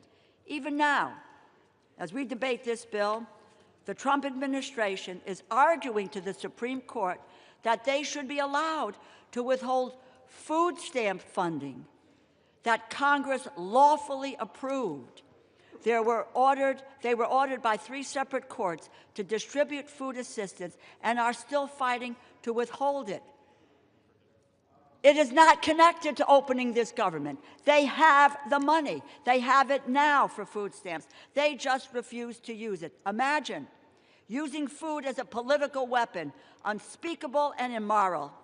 It seems like their only plan is to strip children of food assistance while kicking their parents off their health insurance. They have demonstrated that that is who they are. These are their true colors. You cannot expect Democrats to go along with any bipartisan funding deal if that agreement can be undone with a party line vote. Congress must assert its authority over the power of the purse. I encourage my colleagues to vote no, and I reserve the balance of my time. The gentlelady reserves. The gentleman from Oklahoma is recognized. Thank you, Mr. Speaker. Mr. Speaker, I yield 1 minute to our distinguished majority leader, the gentleman from Louisiana, Mr. Scalise. The gentleman from Louisiana is recognized for 1 minute. Thank you, Mr. Speaker, and thank my friend, the Chairman of the Appropriations, Mr. Cole from Oklahoma, for not only yielding, but for bringing this important bill to the floor. Our appropriators worked tirelessly to negotiate a multi-bill package that is part of this bill to reopen the government. And we never should have been here, Mr. Speaker. We tried as Republicans over a month ago to prevent a government shutdown. We had a vote here on the House floor. 99% of Republicans voted to keep the government open, and 99% of Democrats voted to shut it down. And then that bill went over to the Senate, and we watched for 42 days, where time and time again, Democrats, just to appease their most radical base, continued to vote in unison to shut the government down. And during that shutdown, we saw millions of families experience pain, Mr. Speaker, pain and suffering that Democrats themselves acknowledged that they imposed on the American people. But they said over and over again, we have quote after quote from Democrats during the shutdown, that they needed to impose the suffering to get leverage, Mr. Speaker, to use the American people as pawns to get leverage. For what? For what? They ultimately filed an alternative bill, a $1.5 trillion mad spending spree that included things like $200 billion of taxpayer funding for illegals to get taxpayer benefits, while they gutted the $50 billion rural health care fund that we put in place in the Working Families Tax Cut. So, Mr. Speaker, anybody who comes up here and says they care about health care, they were also advocating to gut the $50 billion rural health care fund to provide $200 billion in taxpayer-funded health care benefits for illegals. It's insanity. And if you really want to look at where this all began, as some on the other side, Democrats, want to talk about a health care crisis, the health care law of the land is what many refer to as Obamacare. But let's remember the original name that Democrats gave that bill when they created it. They called it the Affordable Care Act. The Affordable Care Act. Only Democrats voted for it. Republicans knew it was going to be anything but affordable. It was going to interfere with the doctor-patient relationship, and unfortunately it's done that. But if you want to talk about affordable, and maybe the only other bill that's more laughable in its name is the Inflation Reduction Act. Yeah, that's another product brought to you by Democrat-only votes. The Inflation Reduction Act, which ushered in the inflation under Joe Biden that we're still trying to shake today.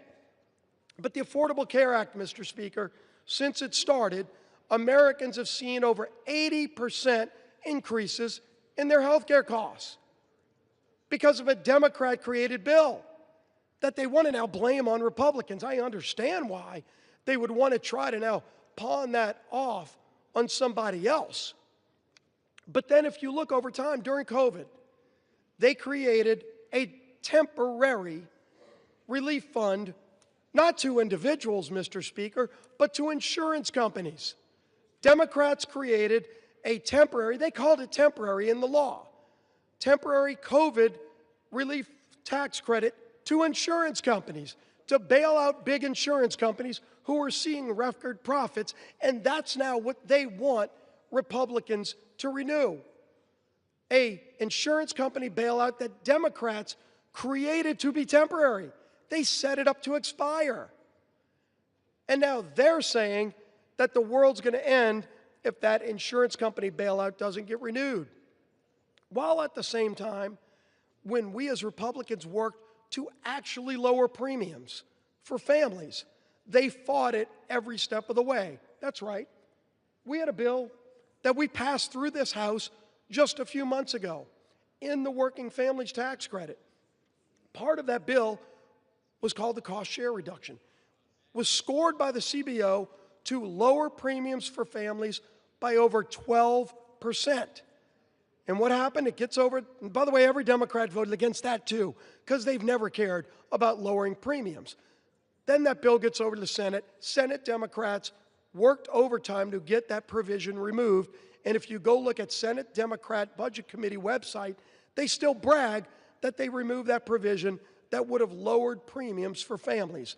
So, absolutely, Republicans have worked and will continue, by the way, to work to lower premiums for families, but make no mistake, the high premiums that everybody faces today are a result of the inaptly named Affordable Care Act and the many failures associated with it.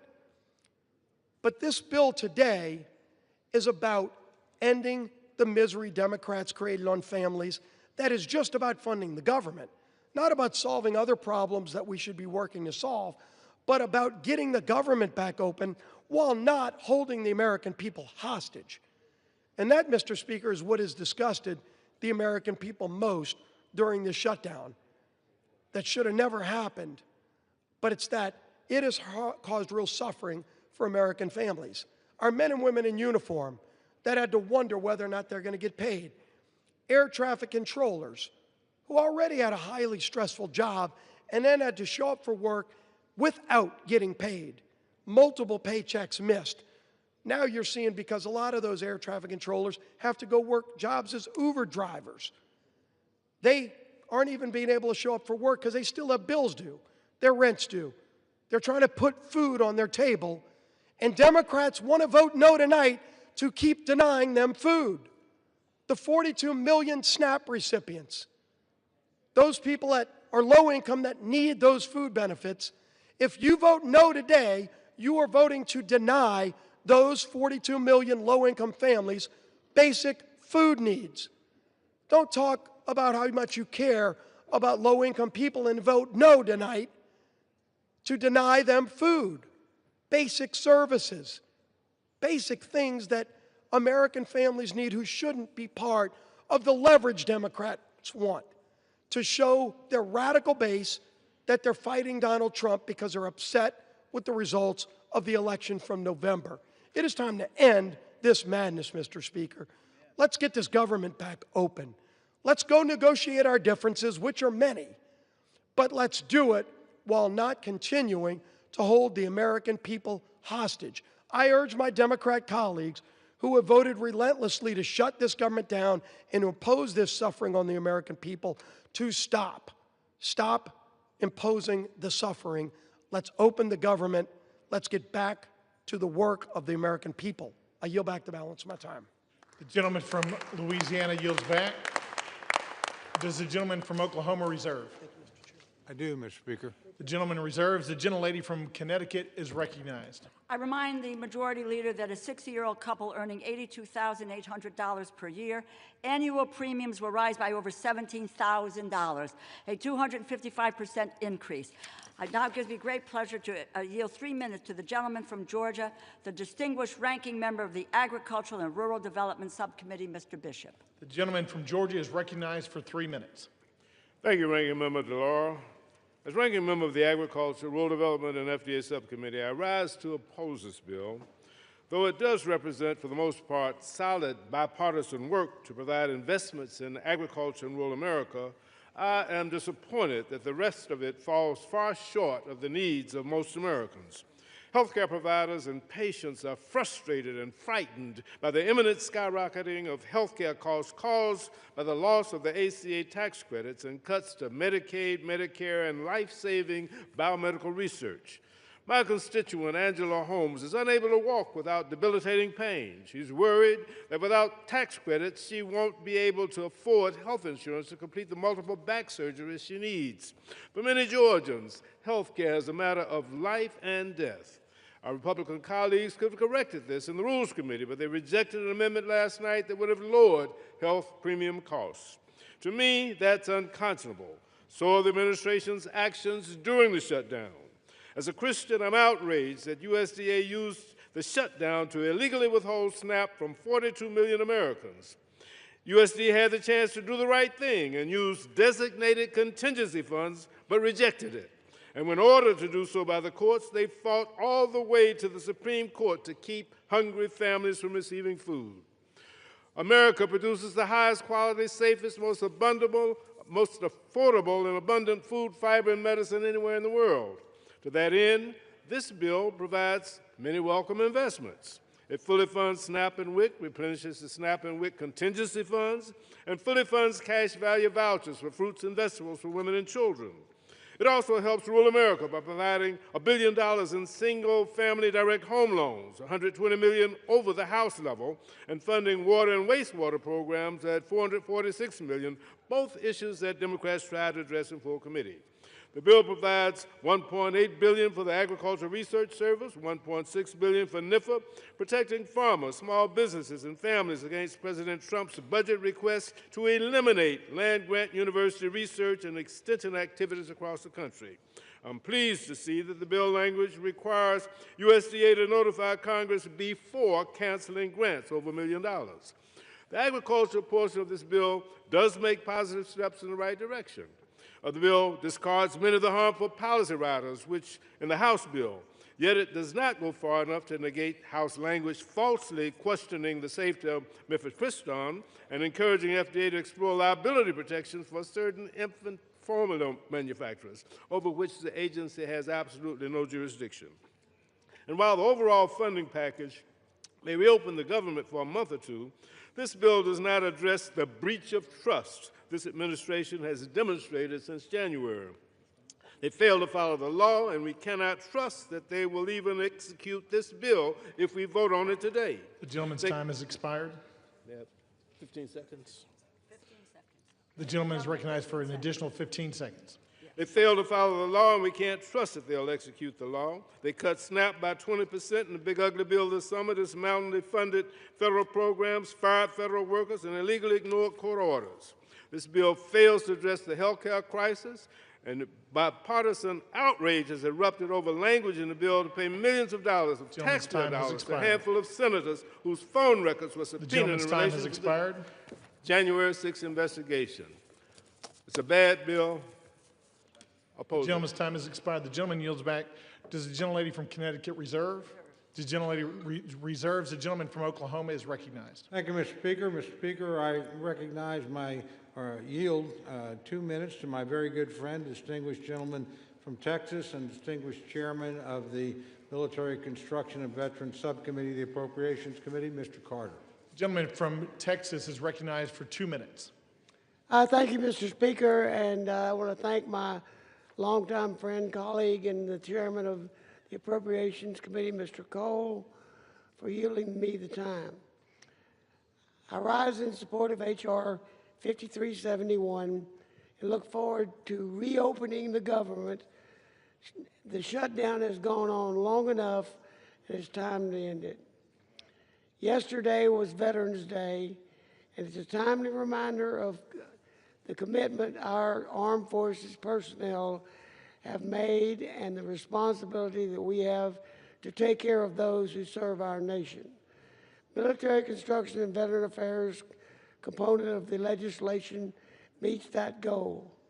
The legislation includes $133.3 billion for the Department of Veterans Affairs, including $113.8 billion for discretionary funding for the VA medical care. It includes critical funding for Medicare, medical health services, telehealth services, veterans homelessness programs, medical research programs, and rural health initiatives. It invests in information technology, including robust investments in VA electronic health record modernization. Fully funds all mandatory veterans benefits, including veterans disability compensation programs, education benefits, and vocational rehabilitation and employment training. Nearly $20 billion for the Department of Defense military construction programs. This amount funds nearly 300 projects at military bases around Yield the the world. gentleman an additional 15 seconds, Mr. Speaker. The gentleman has an additional 15 seconds. It includes $3 billion to improve and maintain housing for service members, provides requested resources for the American Battle Monuments, Armed Forces Retirement Home, and operations of Arlington Cemetery. I want to thank Mr. Cole for his endless work to get us to this point. The gentleman's and time I has urge my expired. colleagues to join me in supporting the bill. And I yield back. The gentleman yields back. Does the gentleman from Oklahoma reserve? The gentleman reserves. The gentlelady from Connecticut is recognized. Mr. Speaker, I yield 3 minutes to the gentlewoman from Florida, the distinguished ranking member of the Military Construction and Veterans Affairs Subcommittee, Ms. Wasserman Schultz. The gentlelady from Florida is recognized for 3 minutes. Thank you, Mr. Speaker, and I thank the gentlewoman for yielding. I rise to oppose this slush fund for senators bill that will force health care costs to explode for millions of Americans. In fact, this legislation guarantees only 2 things. Republican senators suspected of helping Trump try to steal an election will get a whole lot richer, and life will get more expensive for everyone else. That's because this bill adds rocket fuel to Republicans' larger assault on Americans' access to quality, affordable health care. Remember, Mr. Speaker, Republicans already slashed $1 trillion from Medicaid, $500 billion from Medicare, and let Trump steal billions in medical research. But with this bill, Republicans dump massive health care price hikes on struggling Americans.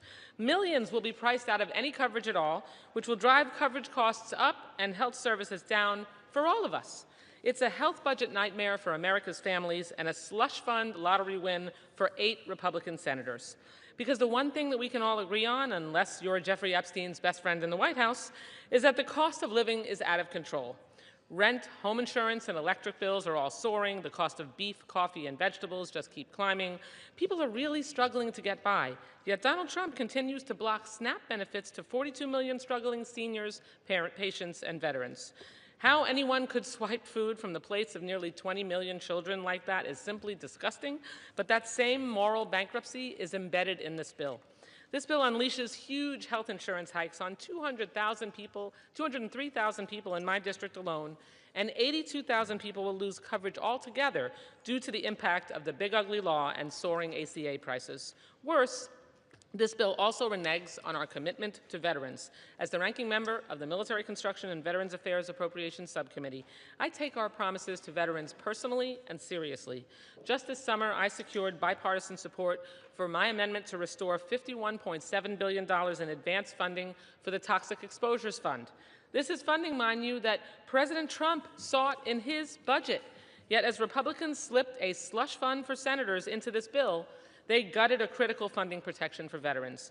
Just so we're all clear, average Americans will see their kitchen table budget blow up from the health coverage price hikes, and veterans will see their future health care funding for toxic exposures put in jeopardy. Also, billionaires can keep getting huge tax breaks. It's hard to pick between the worst moral outrages behind this bill. Was it covering up for Epstein's best friend for nearly 2 months, just so Republicans could vacation and avoid negotiating a better health care plan for our struggling families? Or is it the slush fund that personally enriches Republican senators and will haunt everyone who votes for this bill? Well, House Democrats will oppose this partisan spending bill that guts America's health care, and we'll keep fighting to extend health care tax credits. Donald Trump and Republicans broke their promise to lower costs, and this bill certainly cements that betrayal. But Democrats will stand by our promise to lower costs, and we'll make sure every American knows Republicans are responsible for this devastating health care crisis. Gentlelady's time has yield expired. back. The gentlelady yields back. The gentlelady from Connecticut reserves. The gentleman from Oklahoma is recognized. Thank you very much, Mr. Speaker. Mr. Speaker, I yield 2 minutes to my very good friend, distinguished chairman of the Agriculture Subcommittee of the Committee on Appropriation, Dr. Harris of Maryland. The gentleman from Maryland is recognized for 2 minutes. Mr. Speaker, I rise today in support of Senate amendment to H.R. 5371, which will finally put an end to the Democrat-led government shutdown. Millions of Americans have suffered because they refuse to reopen the government, harming those who depend on SNAP benefits, federal workers, Border Patrol agents, and our troops who are uncertain about their next paycheck. This legislation extends government funding to the end of January 2026, thereby blocking attempts to force a budget-busting omnibus at the last minute before Christmas. It also includes the FY 2026 Agriculture, Rural Development, and Food and Drug Administration Appropriations Act. Republicans have effectively locked in disciplined, flat spending levels while supporting the Trump administration's policy priorities. The agriculture bill provides $26.65 billion in discretionary spending, which is level with the current amounts while also including community project funding. This bill provides critical funding support to America's farmers, ranchers, and rural communities. It ensures both USDA and FDA can safeguard our nation's food and drug supply and fully funds nutrition programs, including SNAP and WIC. Additionally, the bill closes the hemp loophole that has resulted in the spread of unregulated, intoxicating hemp-derived products that are being sold online and in gas stations and corner stores across the country. Many of these products are accessible and attractive to children, resulting in thousands of calls to U.S. poison control centers, with more than 30% involving children aged 5 years and younger. This provision is supported by 39 states' attorney general and over 81 national and state public health, medical, law enforcement, and other organizations. It's beyond disappointing that our colleagues on the other side of the aisle will soon be voting to continue the chaos and uncertainty of a government shutdown. But this is what responsible Republican government looks like. We stared down the radical Democrats' outrageous budget-busting demands and held the line for hardworking American taxpayers. I want to thank Appropriations Chairman Cole for his leadership, strongly encourage my colleagues to support this legislation. Mr. Chair, I yield back time. The gentleman from Maryland yields back. Does the gentleman from Oklahoma reserve? I do. The gentleman reserves. The gentlelady from Connecticut is recognized. Mr. Speaker, I yield 3 minutes to the gentleman from New York, the distinguished ranking member of the Legislative Branch Subcommittee, Mr. Espaillat. The gentleman from New York is recognized for 3 minutes. Thank you, Mr. Speaker. I rise today in strong opposition to the Senate's amendment to H.R. 5371 because once again, the Senate has put other interests ahead of those of the American people. Today's backroom deal does nothing to stop 20 million Americans that will see their health care premiums double or triple. And it does absolutely nothing to stop provisions in the reconciliation package that will strip 50 million people of the Medicaid coverage. These cuts will have a resounding impact for individuals and the healthcare industry and economy as a whole. Safety net hospitals like Montefiore in my district and federally funded clinics like Borinque in East Harlem face having to eliminate services or completely close. Families, seniors, and children who go to these clinics and hospitals cannot afford to lose health care coverage.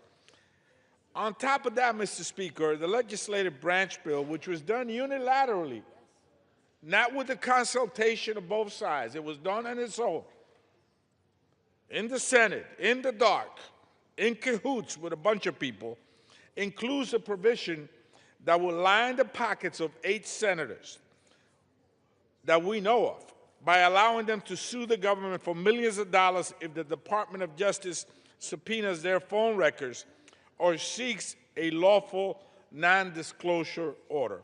While families in my district are stretching every single dollar just to pay for food and rent, senators want a personal payout if law enforcement dares to hold them accountable. At every turn of this shutdown and fight for health care access, Republicans and the Trump administration have tried to inflict suffering as much as possible. For weeks, the administration held food stamps hostage. And even when some states comply with a court ruling to release full benefits, the president demanded that they be clawed back. Even when governors stepped up and said, we don't want people to go hungry, they ran to court, Mr. Speaker, to take $6.20 away from poor people. Who does that? Explain that to me.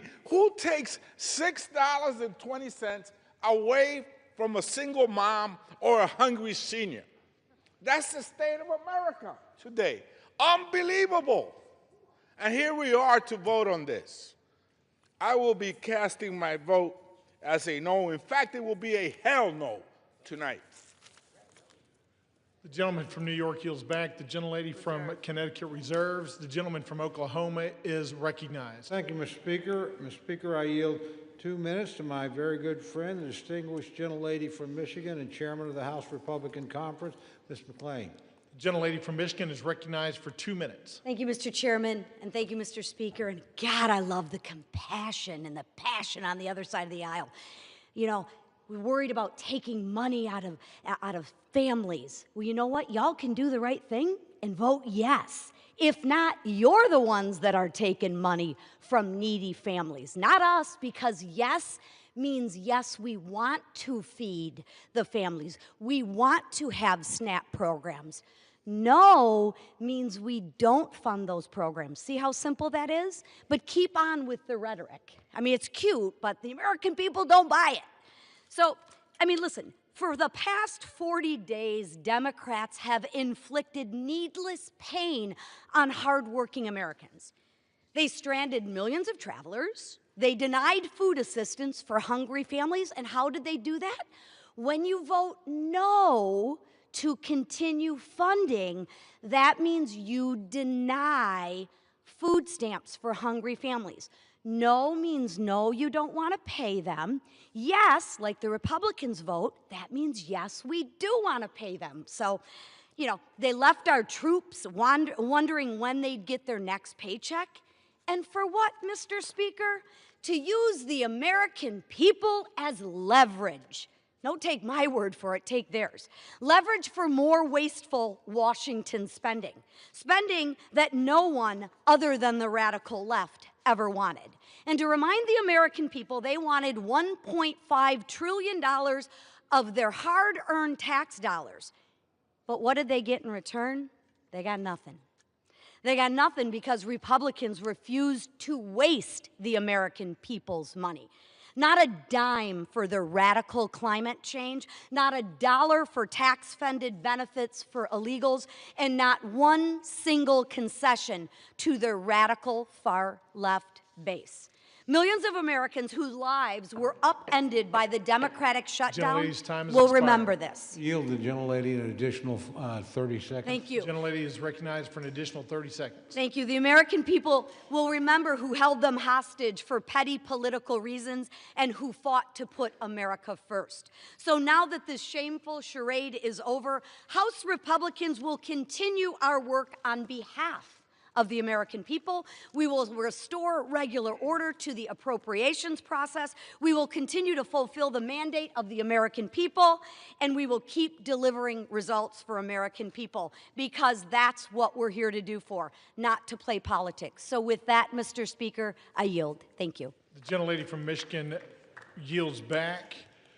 The gentleman from Oklahoma reserves. Before we move on, members are advised to direct their comments to the chair and not to engage in personalities.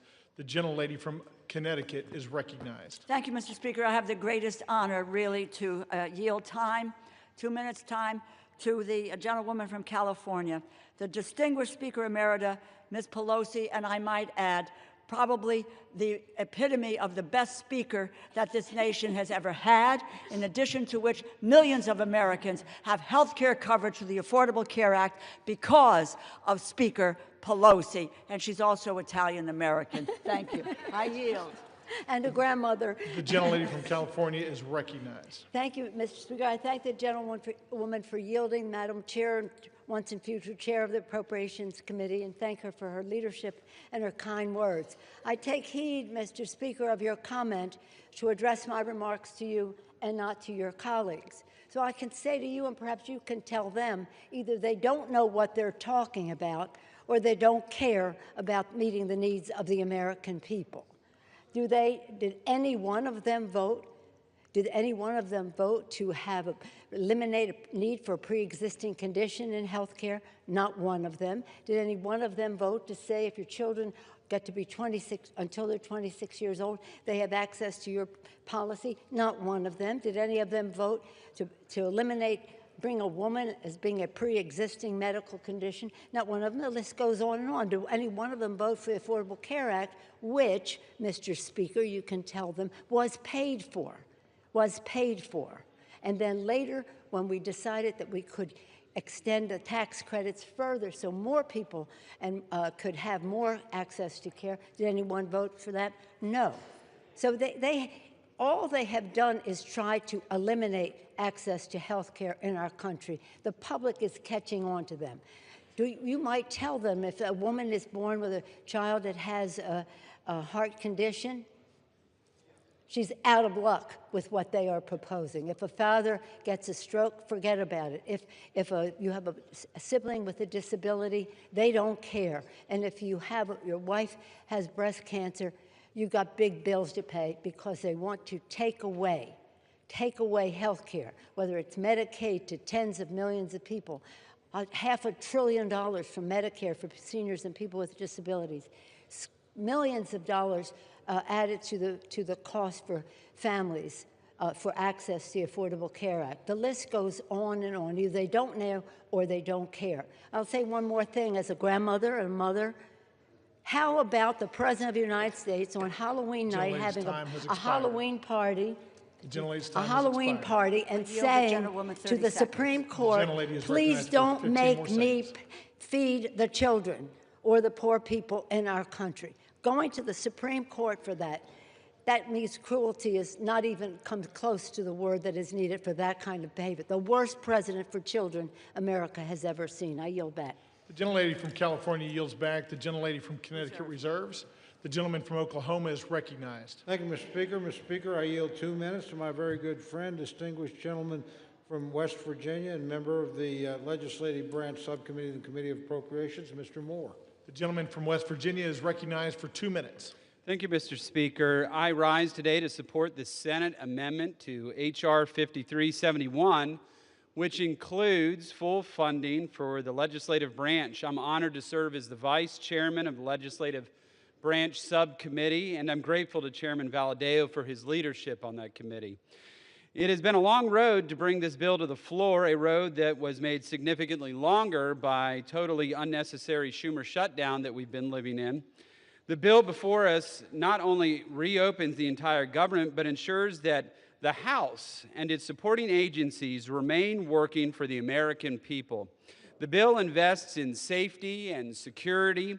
It increases funding for the Capitol Police, provides support for security programs through the House Sergeant at Arms, and is tough on foreign adversaries, including language I wrote, preventing the purchase of technology tied to the Chinese Communist Party. I want to thank Chairman Cole for his leadership and Ranking Member Espaillat and our subcommittee members and their staff and our staff and their work. And I urge my colleagues to vote yes. I yield back. The gentleman from West Virginia yields back. The gentleman from Oklahoma reserves. The gentlelady from Connecticut is recognized. Mr. Speaker, I yield 1 minute to the gentlewoman from Ohio, the distinguished ranking member of the Energy and Water Subcommittee, Ms. Capter. The gentlelady from Ohio is recognized for 1 minute. I thank the ranking member for yielding, Congresswoman DeLauro.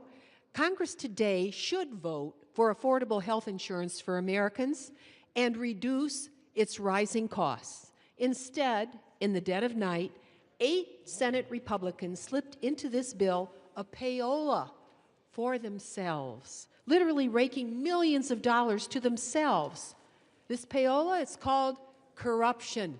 Corruption. Millions of taxpayer dollars now are slated for Senators Graham, Hagerty, Hawley, Sullivan, Tuberville, Johnson, Loomis, and Blackburn. Each is teed up to personally rake in a minimum of $500,000 up to $1.5 million. Meanwhile, the American people need more affordable health insurance, but these senators, with their House allies, are lining their own pockets. I say no more tax breaks to billionaires and no payoffs to U.S. senators. This is what happens when power serves itself instead of the people. This isn't leadership, it's corruption disguised as legislation. Will the gentleman yield me 10 seconds? The gentlewoman's time has expired. No? Let's cleanse America of disgusting corruption. Power corrupts, absolute power corrupts, absolutely. The gentleman from Connecticut reserves. The gentleman from Oklahoma is recognized. Thank you very much, Mr. Speaker. Mr. Speaker, I yield 2 minutes to my very good friend, distinguished member from Washington and distinguished member of the Appropriations Committee, Mr. Newhouse. The gentleman is recognized. Thank you, Mr. Cole, for yielding the time. Mr. Speaker, over 40 days after the Senate Democrats shut down the federal government, we are finally reopening. The result of the shutdown has been thousands of employee furloughs, major disruptions to our air travel, service members going without pay, delayed food assistance for low-income individuals and families, and much, much more. Mr. Speaker, as a member of the House Appropriations Committee, the responsibility of funding the federal government is one that I take very seriously, especially in light of our nation's debt surpassing $38 trillion. The performative tactics that we have watched over the last 7 weeks have truly been a disservice to Americans. And my friends across the aisle should never have put leverage or politics over those people that they represent. But the most important thing right now is that we get back to work, making sure the federal government can provide the essential services that people depend on, and that Congress can continue working to pass full-year funding legislation providing responsible federal spending and fund those essential services. Mr. Speaker, we are making significant progress with the inclusion of these 3 appropriation bills, but our work is far from over. I encourage all my colleagues on both sides of the aisle to support this deal, vote to end this unnecessary shutdown, and help us get back to the business of hardworking Americans across this country. Thank you, and I yield back. The gentleman yields. The gentleman from Oklahoma reserves. The gentlewoman from Connecticut is recognized. Speaker, I yield 1 minute to the gentlewoman from Minnesota, the distinguished ranking member of the Defense Subcommittee, Ms. McCollum. The gentlewoman is recognized. Mr. Speaker, Donald Trump and Republicans control the entire government. For 42 days, Republicans shut it down. Why? Because they refuse to extend tax credits to help millions of Americans afford their health care. And if that wasn't bad enough, President Trump even withheld food assistance during the shutdown. Hunger should never be used as a weapon. The CR continues the Republican health care crisis. The Speaker's already said he won't hold a vote to extend the Affordable Care Act tax credits to reduce health care costs for Americans. So now my constituents are going to have to choose between heating their homes, feeding their families, or taking their children to the doctor. It's a terrible deal for the American people. Americans deserve an open and transparent government that works for them. They deserve access to affordable health care, nutritious food for their families. And that's what Democrats are fighting for. I wish the President and the Republicans would join us in this fight and share our priorities. I yield back. The gentlewoman from Connecticut reserves. The gentleman from Oklahoma is recognized. Thank you very much, Mr. Speaker. I yield 1 minute to my very good friend, the gentleman from Missouri and member of the Appropriations Committee, Mr. Alford. The gentleman is recognized. Well, thank you, Chairman Cole, for your leadership. Mr. Speaker, in the words of Yogi Berra, this seems like deja vu all over again. 59 days ago, I stood at this very lectern debating the ranking member and a friend of mine over the continuing resolution to keep our government open. On September 19th, we did our work in this body, but Senate Democrats chose to hold America hostage with the Schumer shutdown. Democrats in Congress, including the minority whip, shamefully admitted they were using the misery they inflicted on the American people as leverage to achieve their leftist wish list of demands, slowly twisting the heads of the American people in a vice. Tonight, I'm relieved to say the misery of the Schumer shutdown is on our doorstep.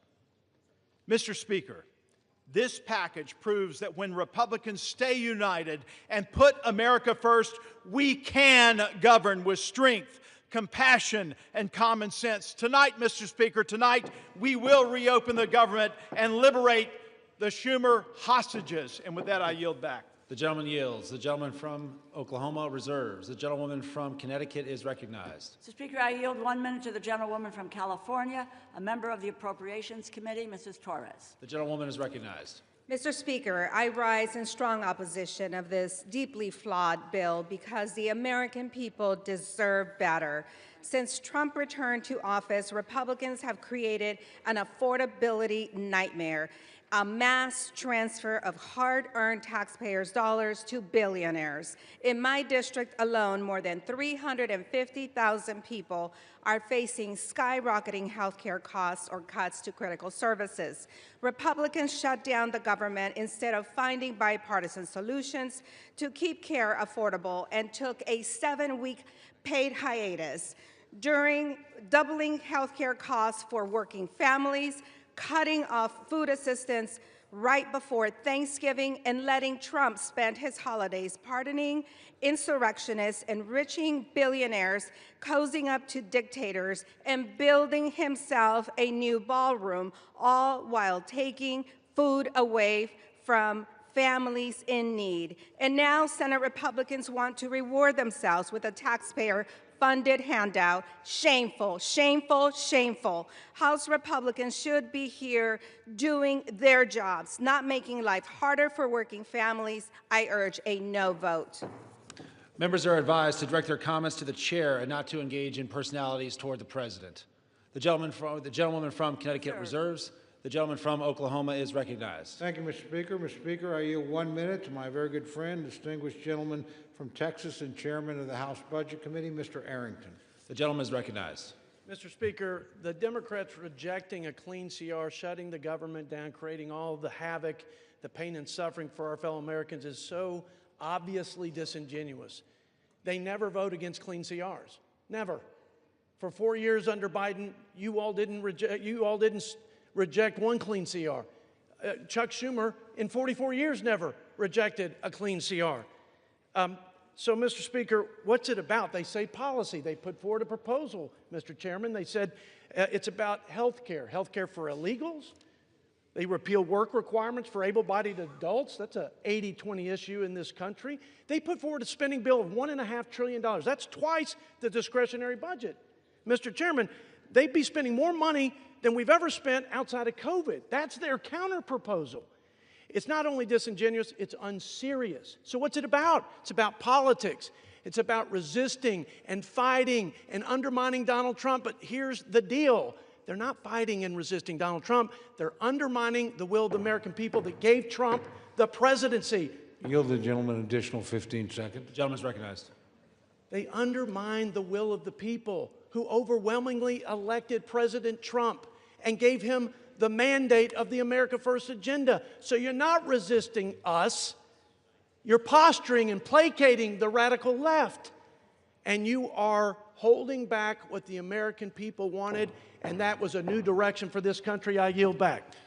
Members are reminded to please direct their comments only to the chair. The gentleman from Oklahoma reserves. The gentlewoman from Connecticut is recognized. Mr. Speaker, I yield 1 minute to the gentleman from New Jersey, the distinguished ranking member of the Energy and Commerce Committee, Mr. Pallone. The gentleman is recognized. Thank you, Mr. Speaker. I want my colleagues to understand that when the Affordable Care Act was adopted, it was adopted for middle-class people who could not afford health insurance. They had no other option. They had nowhere to go. You just would end up without health insurance. I have constituents coming to me now crying because their insurance is going from $500 a month to $1,500 a month. That's an increase of $1,000 a month. Who can afford that? No one in the middle class.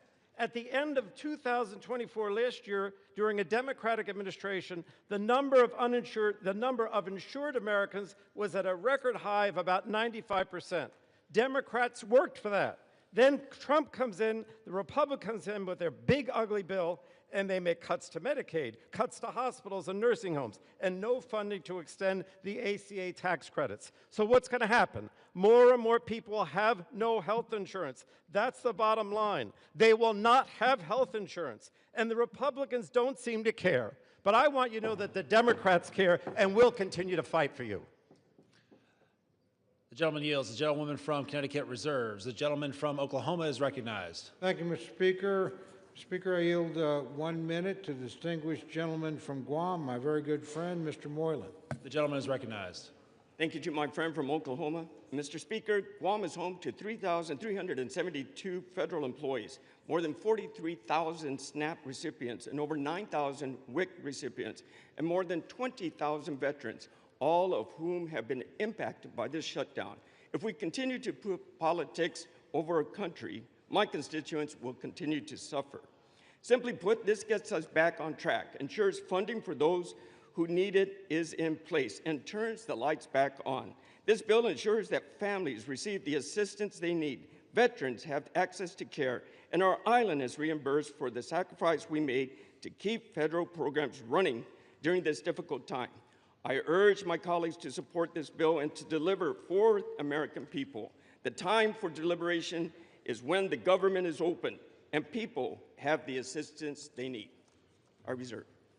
The gentleman yields. The gentleman from Oklahoma reserves. The gentlewoman from Connecticut is recognized. Mr. Speaker, I yield 1 minute to the gentleman from Massachusetts, the distinguished ranking member of the Ways and Means Committee, Mr. Neal. The gentleman is recognized. Thank the gentlelady. Mr. Speaker, the destruction that is taking place in America's healthcare system during these 10 months is unbelievable. They've eviscerated the National Institutes of Health. They've cut back on the Centers for Disease Control, billions of dollars from Medicaid for a tax cut for the wealthy. Where do you see what's coming to America's hospitals after the next election? It's so contrived they waited until after the election to implement it. 24 million people are likely to lose health insurance if we don't implement these tax credits as suggested. The emergency room is going to be back in full force now because this is where people will go for their health care. All of this is taking place to justify a tax cut for people at the very top. And here's the real kicker. Our Republican colleagues of fiscal probity borrowed the money for the tax cuts. In 2017, it's $2.4 trillion. In the last tax bill, almost $4 trillion is borrowed for a tax cut for wealthy people. Whatever happened to the fiscal soundness that the Republican Party used to lecture everybody on? And I yield back the balance of my time. The gentleman yields. The gentlewoman from Connecticut reserves. The gentleman from Oklahoma is recognized. Thank you very much, Mr. Speaker. Mr. Speaker, I yield 1 minute to my very good friend, the distinguished gentleman from Pennsylvania, Mr. Muser. The gentleman is recognized.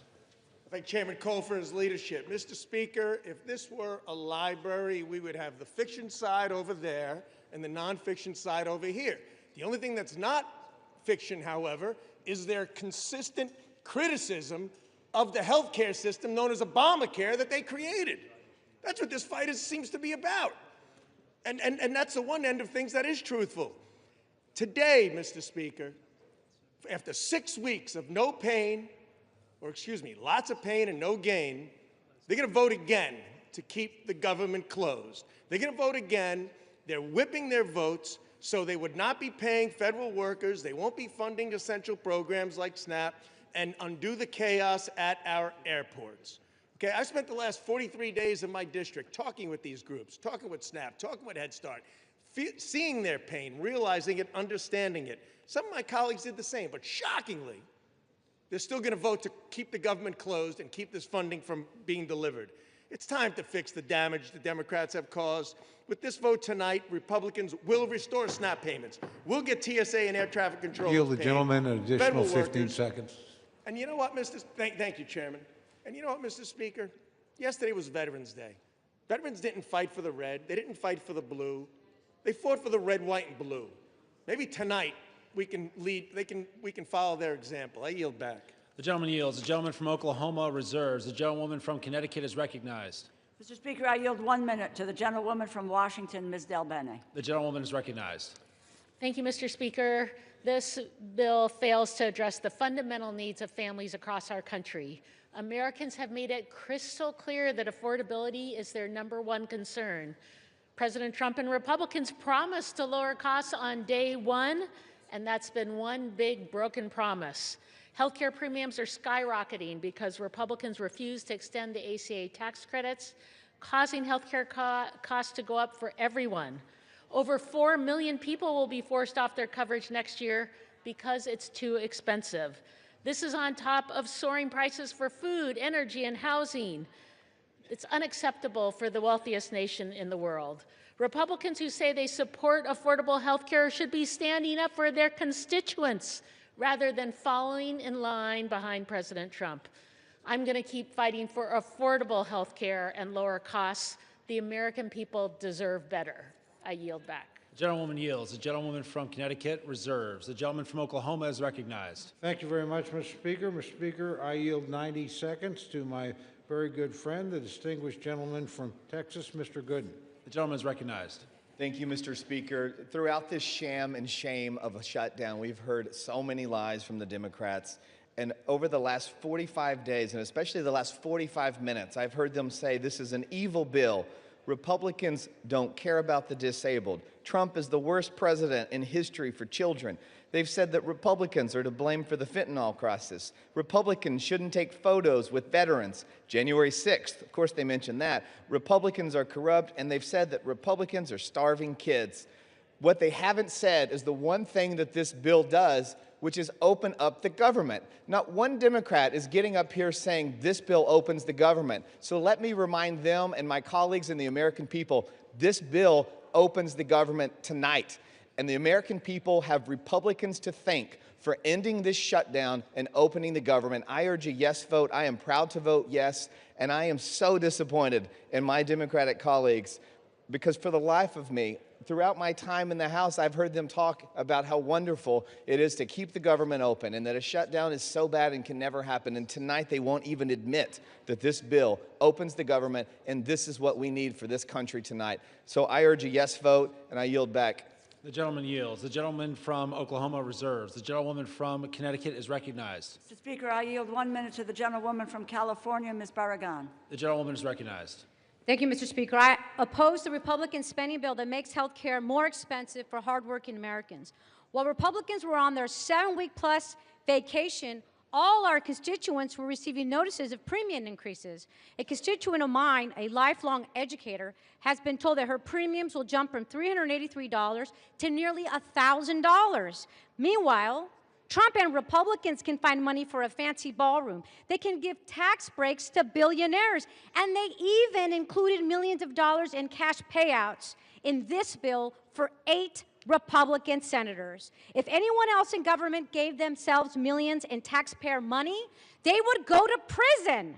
But for Americans trying to afford health care, not $1 in tax credits. House Democrats are united against this corrupt bill and will keep fighting to protect America's health care. I urge my colleagues to reject this bill. I yield back. The gentlewoman yields. The gentlewoman from Connecticut reserves. The gentleman from Oklahoma is recognized. Thank you very much, Mr. Speaker. I yield myself such time as I may consume. Mr. Speaker, it's been an interesting debate. Frankly, as a couple of my colleagues have suggested, a lot of the rhetoric on the other side hasn't had much to do with the legislation in front of us. My friends chose all on their own to shut the government down 43 days ago. During that time, soldiers have had to worry about getting paid. The only reason they were paid is the President of the United States managed to pull a rabbit out of the hat twice, or we've had military families completely unpaid. We have our air traffic controllers. Most of us flew here today or yesterday or in recent days. They're keeping the skies as safe as they can, but they haven't gotten paid. We're in this Capitol building. We're under the protection of the Capitol Police. They do a splendid job. They keep doing their job. They haven't been paid. We have people that are in desperate need of some of the services that this government has promised to give them. SNAP and WIC, that's at risk unless we pass this legislation tonight. So we can have all these debates about all these other issues.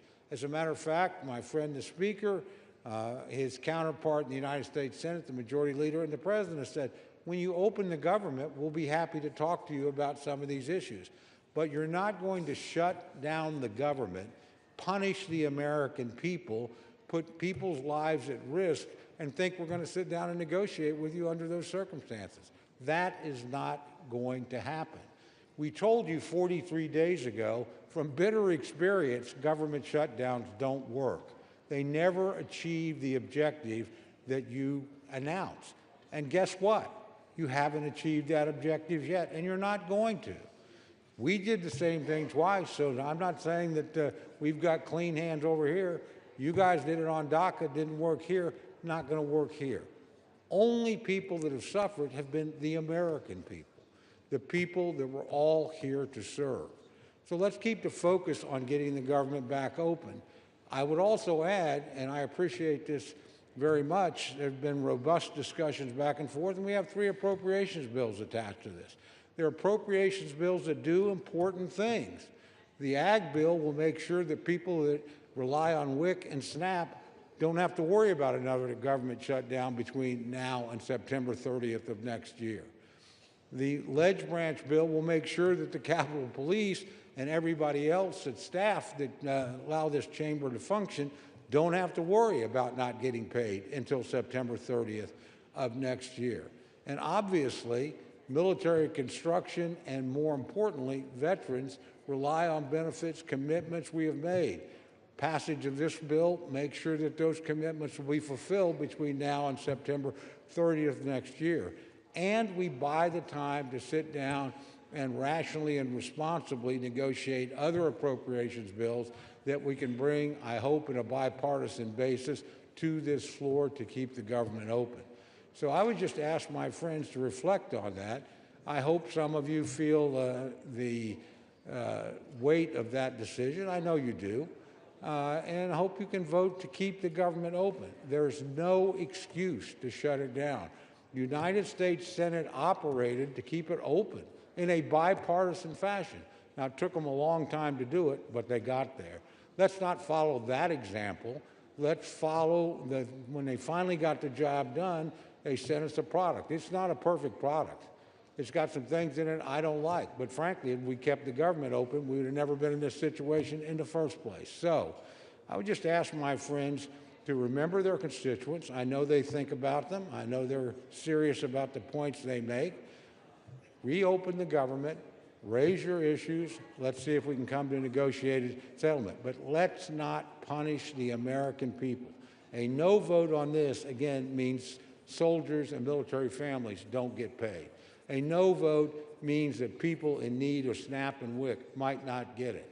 A no vote means the people that allow us to come here and debate and work won't get paid either. I can go down the list of horrors. It's pretty simple. This is a vote about 2 things. Opening the government of the United States, which you willfully tried to shut down, fortunately did not succeed in that in this chamber, but some of your colleagues, using arcane Senate rules, did manage to do it, but finally came to their senses. You ought to pay attention to those people. They said, enough is enough. Let's reopen the government. I would urge my colleagues to do that today, and I hope it's done in a bipartisan way. With that, I reserve the balance of my time, Mr. Speaker. The gentleman reserves, and members are reminded to direct their remarks only to the chair. The gentlewoman from Connecticut is recognized. Mr. Speaker, I yield 3 minutes to the gentlewoman from Massachusetts, the distinguished Democratic whip, Ms. Clark. The gentlewoman is recognized. Thank you. Donald Trump said the cost of living crisis is fake news, a con job by the Democrats. Mr. Speaker, 60% of Americans can't afford a basic quality of life. 45% have had to skip a doctor's appointment or a prescription because they can't afford it. 41% are living with medical debt. The American people are simply not making it. Not only is that crisis real, it is a crisis that Republicans promised to solve. Voters believe them. And now, after a 54-day hiatus, what are Republicans doing? They're voting to raise the cost of living. They're voting to make it even harder to get by. Not by some marginal amount. They are doubling, tripling, and quadrupling monthly premiums. And what's the defense? They are looking people in the eye and flat out gaslighting them. Costs aren't up, costs are down. Trump says, I don't want to hear about the affordability. Well, get used to hearing about it. You're going to hear about it a lot because people are feeling it every single day. People can't make rent. They can't afford their prescriptions. They can't afford to take their kid to a doctor. They can't find childcare, and when they find it, they can't afford that either. Grocery and utility bills are spiking. This is the crisis of our time, and it's about to get exponentially worse because the GOP's craven allegiance to billionaires over working people. The cost of living crisis is not fake news. It's not a perception issue. It is daily life for the people that we all represent. So let's do something about it. Let's reject this budget. Let's stop the healthcare cuts. Let's stop the premium hikes. Let's stop the hospital closures. And let's stop the billionaire giveaways. I yield back. The gentlewoman yields. The gentlewoman from Connecticut reserves. The gentleman from Oklahoma is recognized. Thank you, Mr. Speaker. I reserve. The gentleman reserves. The gentlewoman from Connecticut is recognized. Mr. Speaker, this bill fails to prevent health care costs from skyrocketing. It fails to address the crisis of affordability. It fails to keep our promise to veterans. It provides a $1 million jackpot to 8 senators. It fails to protect Congress's power of the purse. I encourage my colleagues to vote no, and I have the honor of yielding 1 minute to the gentleman from New York, our distinguished Democratic leader, Mr. Hakeem Jeffries. The gentleman is recognized. Thank you, Mr. Speaker, and I thank the distinguished gentlelady, the top Democrat on the House Appropriations Committee, for yielding and for her steadfast leadership on behalf of working families, hard-working American taxpayers in the great state of Connecticut and all across America. Mr. Speaker, I rise today in strong opposition to this woefully inadequate spending bill that fails to decisively address the Republican health care crisis and fails to extend the Affordable Care Act tax credits for tens of millions of Americans. Mr. Speaker, before I say anything further, let me say to our men and women in uniform, to our active duty troops, to our hardworking federal employees, to our civil servants, to our TSA agents, to our Capitol Police, to our staff here in the House of Representatives, to our air traffic controllers, thank you for your service. Thank you for your sacrifice. Thank you for the work that you do on behalf of the American people each and every day. And it's our promise to all of you that we will continue to work hard to make sure that you are treated with the dignity and respect that you deserve. In a year in which the Trump administration has gone after hardworking federal employees relentlessly, including firing more than 200,000 federal employees prior to the start of the Trump Republican shutdown. Republicans control the House, the Senate, and the presidency.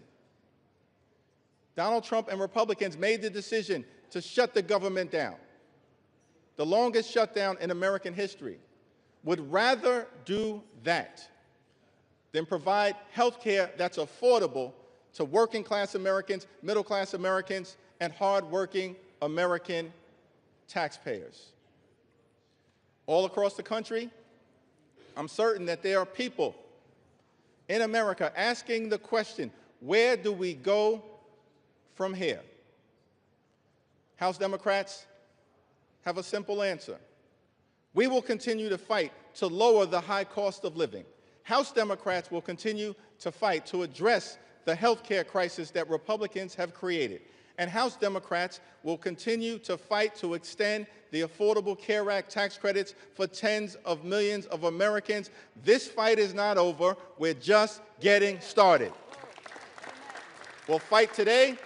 We'll fight tomorrow. We'll fight this week. We'll fight next week. We'll fight this month. We'll fight next month. We'll fight until we win this battle for the American people. That's our commitment as House Democrats.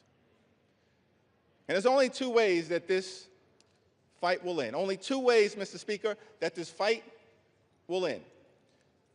Either Republicans finally decide to extend the Affordable Care Act tax credits this year, or the American people will throw Republicans out of their jobs next year and end the speakership of Donald J. Trump once and for all. That's how this fight ends. Mr. Speaker, during this painful Trump-Republican shutdown, what we've seen is two different philosophies in terms of how to govern for the American people. The Democratic Party philosophy is clear. We are ready, willing, and able to find bipartisan common ground anytime, any place, to enact spending agreements that actually make life better for the American people. But in order to do that, we need to have partners on the other side of the aisle who are actually willing to find a bipartisan path forward.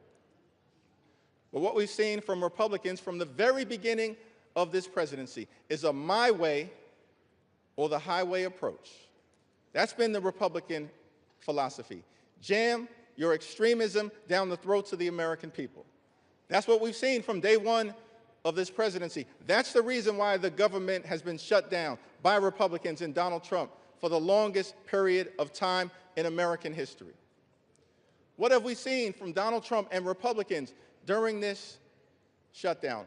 A consistent unwillingness to actually find common ground in order to make life better for the American people. Donald Trump, during this shutdown, found the time to play golf week after week after week. Donald Trump found the time to pardon serial fraudsters like George Santos and Rudolph Giuliani. Donald Trump found the time to meet with the Chinese Communist Party. Donald Trump found the time to destroy the East Wing of the White House. Donald Trump found the time to extort $230 million from the Department of Justice so he could line his pockets. Donald Trump found the time to bail out Argentina with $40 billion. Donald Trump found the time to rip away SNAP benefits from 42 million Americans. Mr. Speaker, these extremists are not like us. They're not like us. They have zero interest in fighting hard to make life better for the American people. Their philosophy, my way or the highway, our response, get lost. We're going to continue to fight hard on behalf of the American people. In the midst of a health care crisis and a cost of living crisis that is very real, despite what Donald Trump, the leader of the Republican Party, has to say. He claims there is no affordability crisis in the United States of America. But why would anyone believe anything that Donald Trump or Republicans have to say on this issue? Because throughout 2024, before the election, Republicans in the House and in the Senate and Donald Trump on the campaign trail spent all of their time saying that costs were going to go down on day one. But costs haven't gone down. Republicans haven't done a damn thing to lower the high cost of living. Costs haven't gone down in this country. Costs have gone up. Inflation is on the way up. Housing costs, out of control.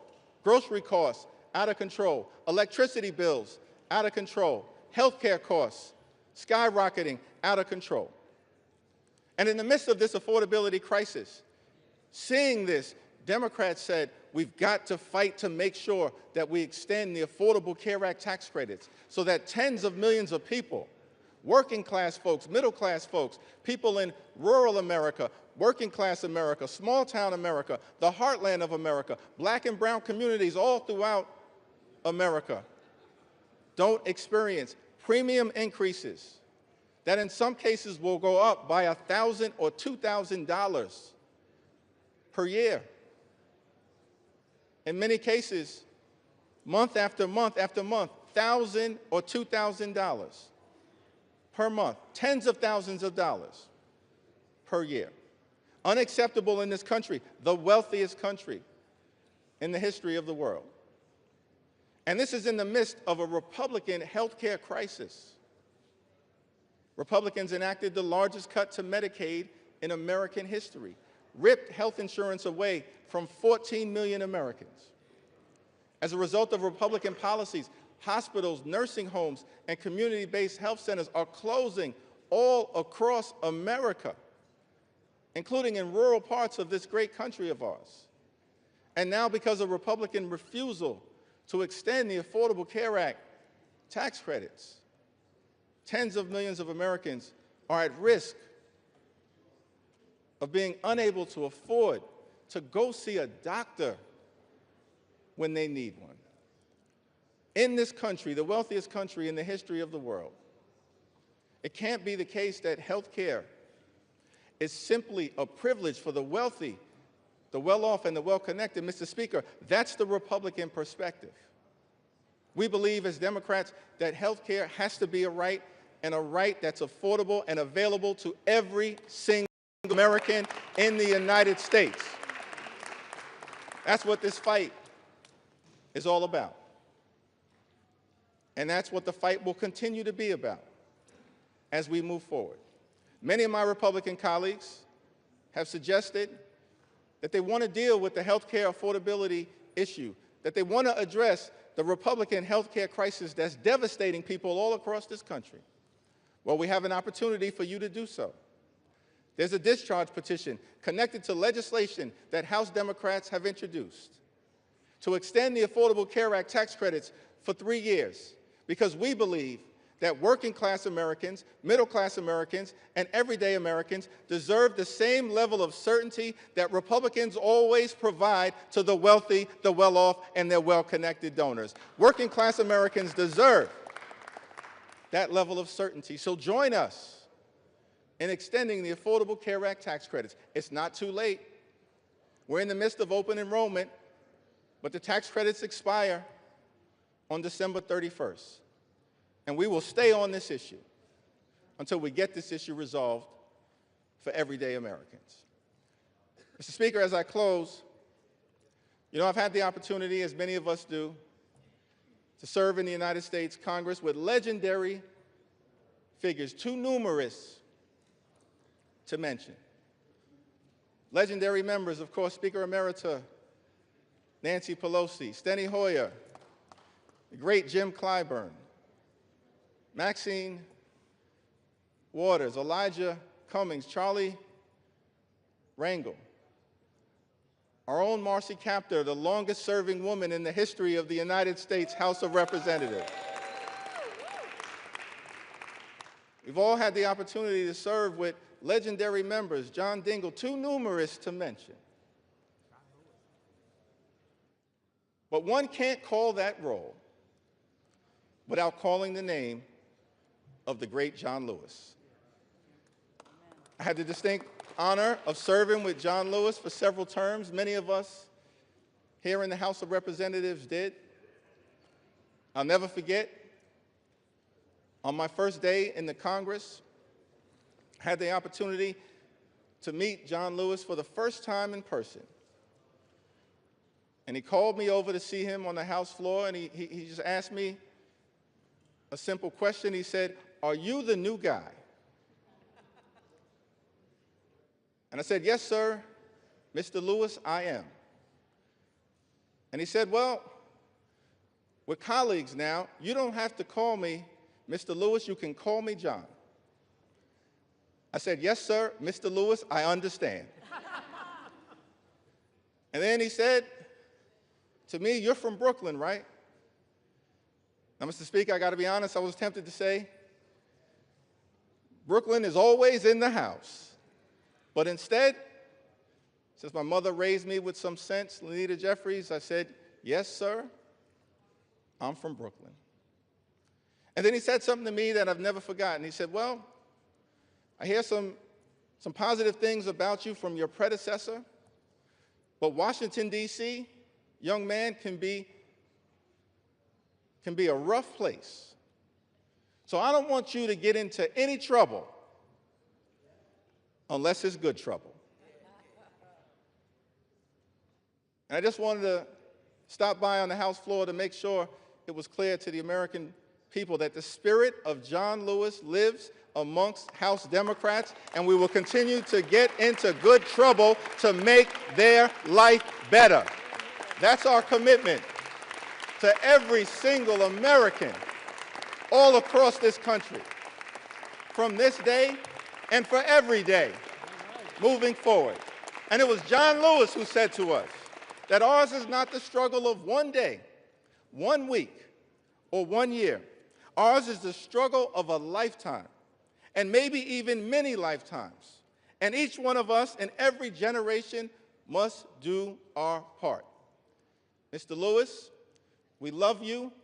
We were blessed by our opportunity to serve with you, and House Democrats are here to do our part. We're in this fight until we win this fight for the American people. I yield back.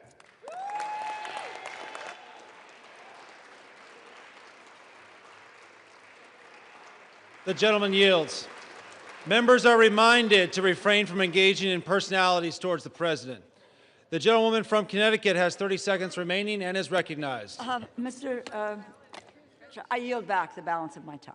The gentlewoman from Connecticut yields. The gentleman from Oklahoma is recognized. Thank you very much, Mr. Speaker. It's my distinct pleasure to yield the balance of our time to the distinguished Speaker of the House, my very good friend and a person I admire greatly. 1 minute. I'm actually just going to hold you to 1 minute, Mr. Okay. Speaker. My good friend, the gentleman from Louisiana, Speaker Mike Johnson. The gentleman from Louisiana is recognized.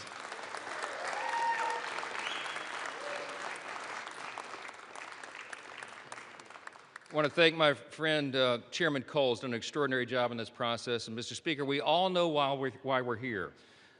House Democrats voted to shut the government down. It was 54 days ago when we had that vote, September 19th. And since that time, Senate Democrats have voted 14 times to close the government. Republicans voted a collective 15 times to open the government for the people, and the Democrats voted that many times to close it. And then they admitted, many of them, and we could name them here, but I'm not going to take the time, they admitted that they were using the American people as leverage in this political game. They knew that it would cause pain, and they did it anyway. The whole exercise was pointless. It was wrong, and it was cruel. In mere moments, I want you to watch the board. They're going to do it again. I'm going to guess for you that most of our Democrat colleagues are going to vote again to close the government, again to take food out of the mouths of families that need it, again to deny pay to federal employees, again to stall flights and cancel airlines and do all the rest that they've done. But we are not going to let them succeed in that gambit. And that's right. While the Democrats keep voting to shut the government down, Republicans are going to vote to open it back up. And with that, we're going to get the American government running again and working for the people as they deserve. I'm going to close with this. You know, as Speaker, you have the ability to talk as long as you want, but I'm not going to do that tonight. We're not going to waste any more time of the people.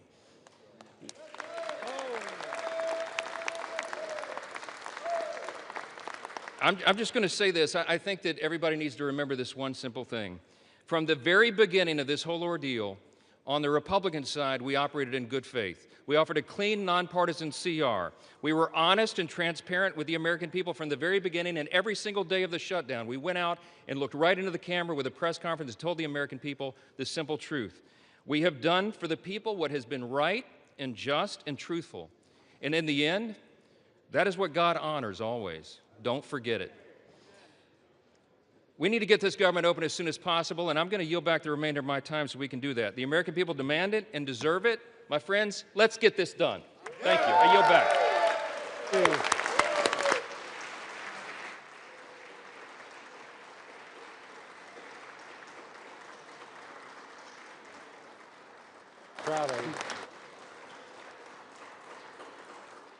The gentleman yields. The gentleman from Oklahoma has 3 minutes remaining and is recognized. I yield back the balance of my time. The gentleman yields. All time for debate has expired. Pursuant to House Resolution 873, the previous question is ordered. The question is on the motion by the gentleman from Oklahoma, Mr. Cole. All those in favor say aye. All those opposed say no. In the opinion of the chairs, the ayes have it. For what purpose does the gentleman from Connecticut stand? Mr. Speaker, I request the yeas and nays.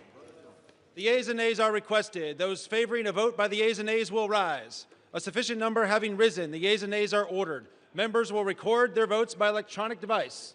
This is a 15-minute vote.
On this vote, the yeas are 222, the nays are 209.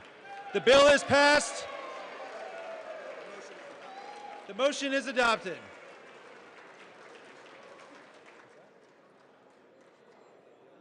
Without objection, the motion to reconsider is laid on the table.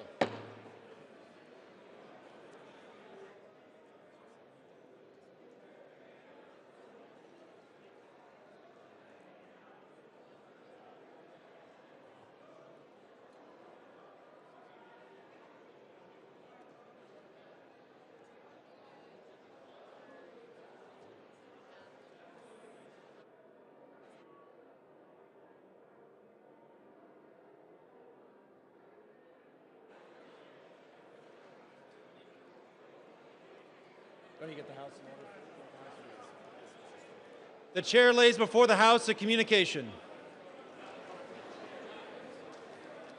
The Honorable the Speaker, House of Representatives, sir. I respectfully request to be relieved from assignments to the House Armed Services Committee and the House Select Committee on Competition between the United States and the Chinese Communist Party, effective immediately. It has been an honor and privilege to serve on these committees on behalf of my constituents and the American people. Signed sincerely, Mikey Sherrill, Member of Congress. Without objection, the resignation is accepted.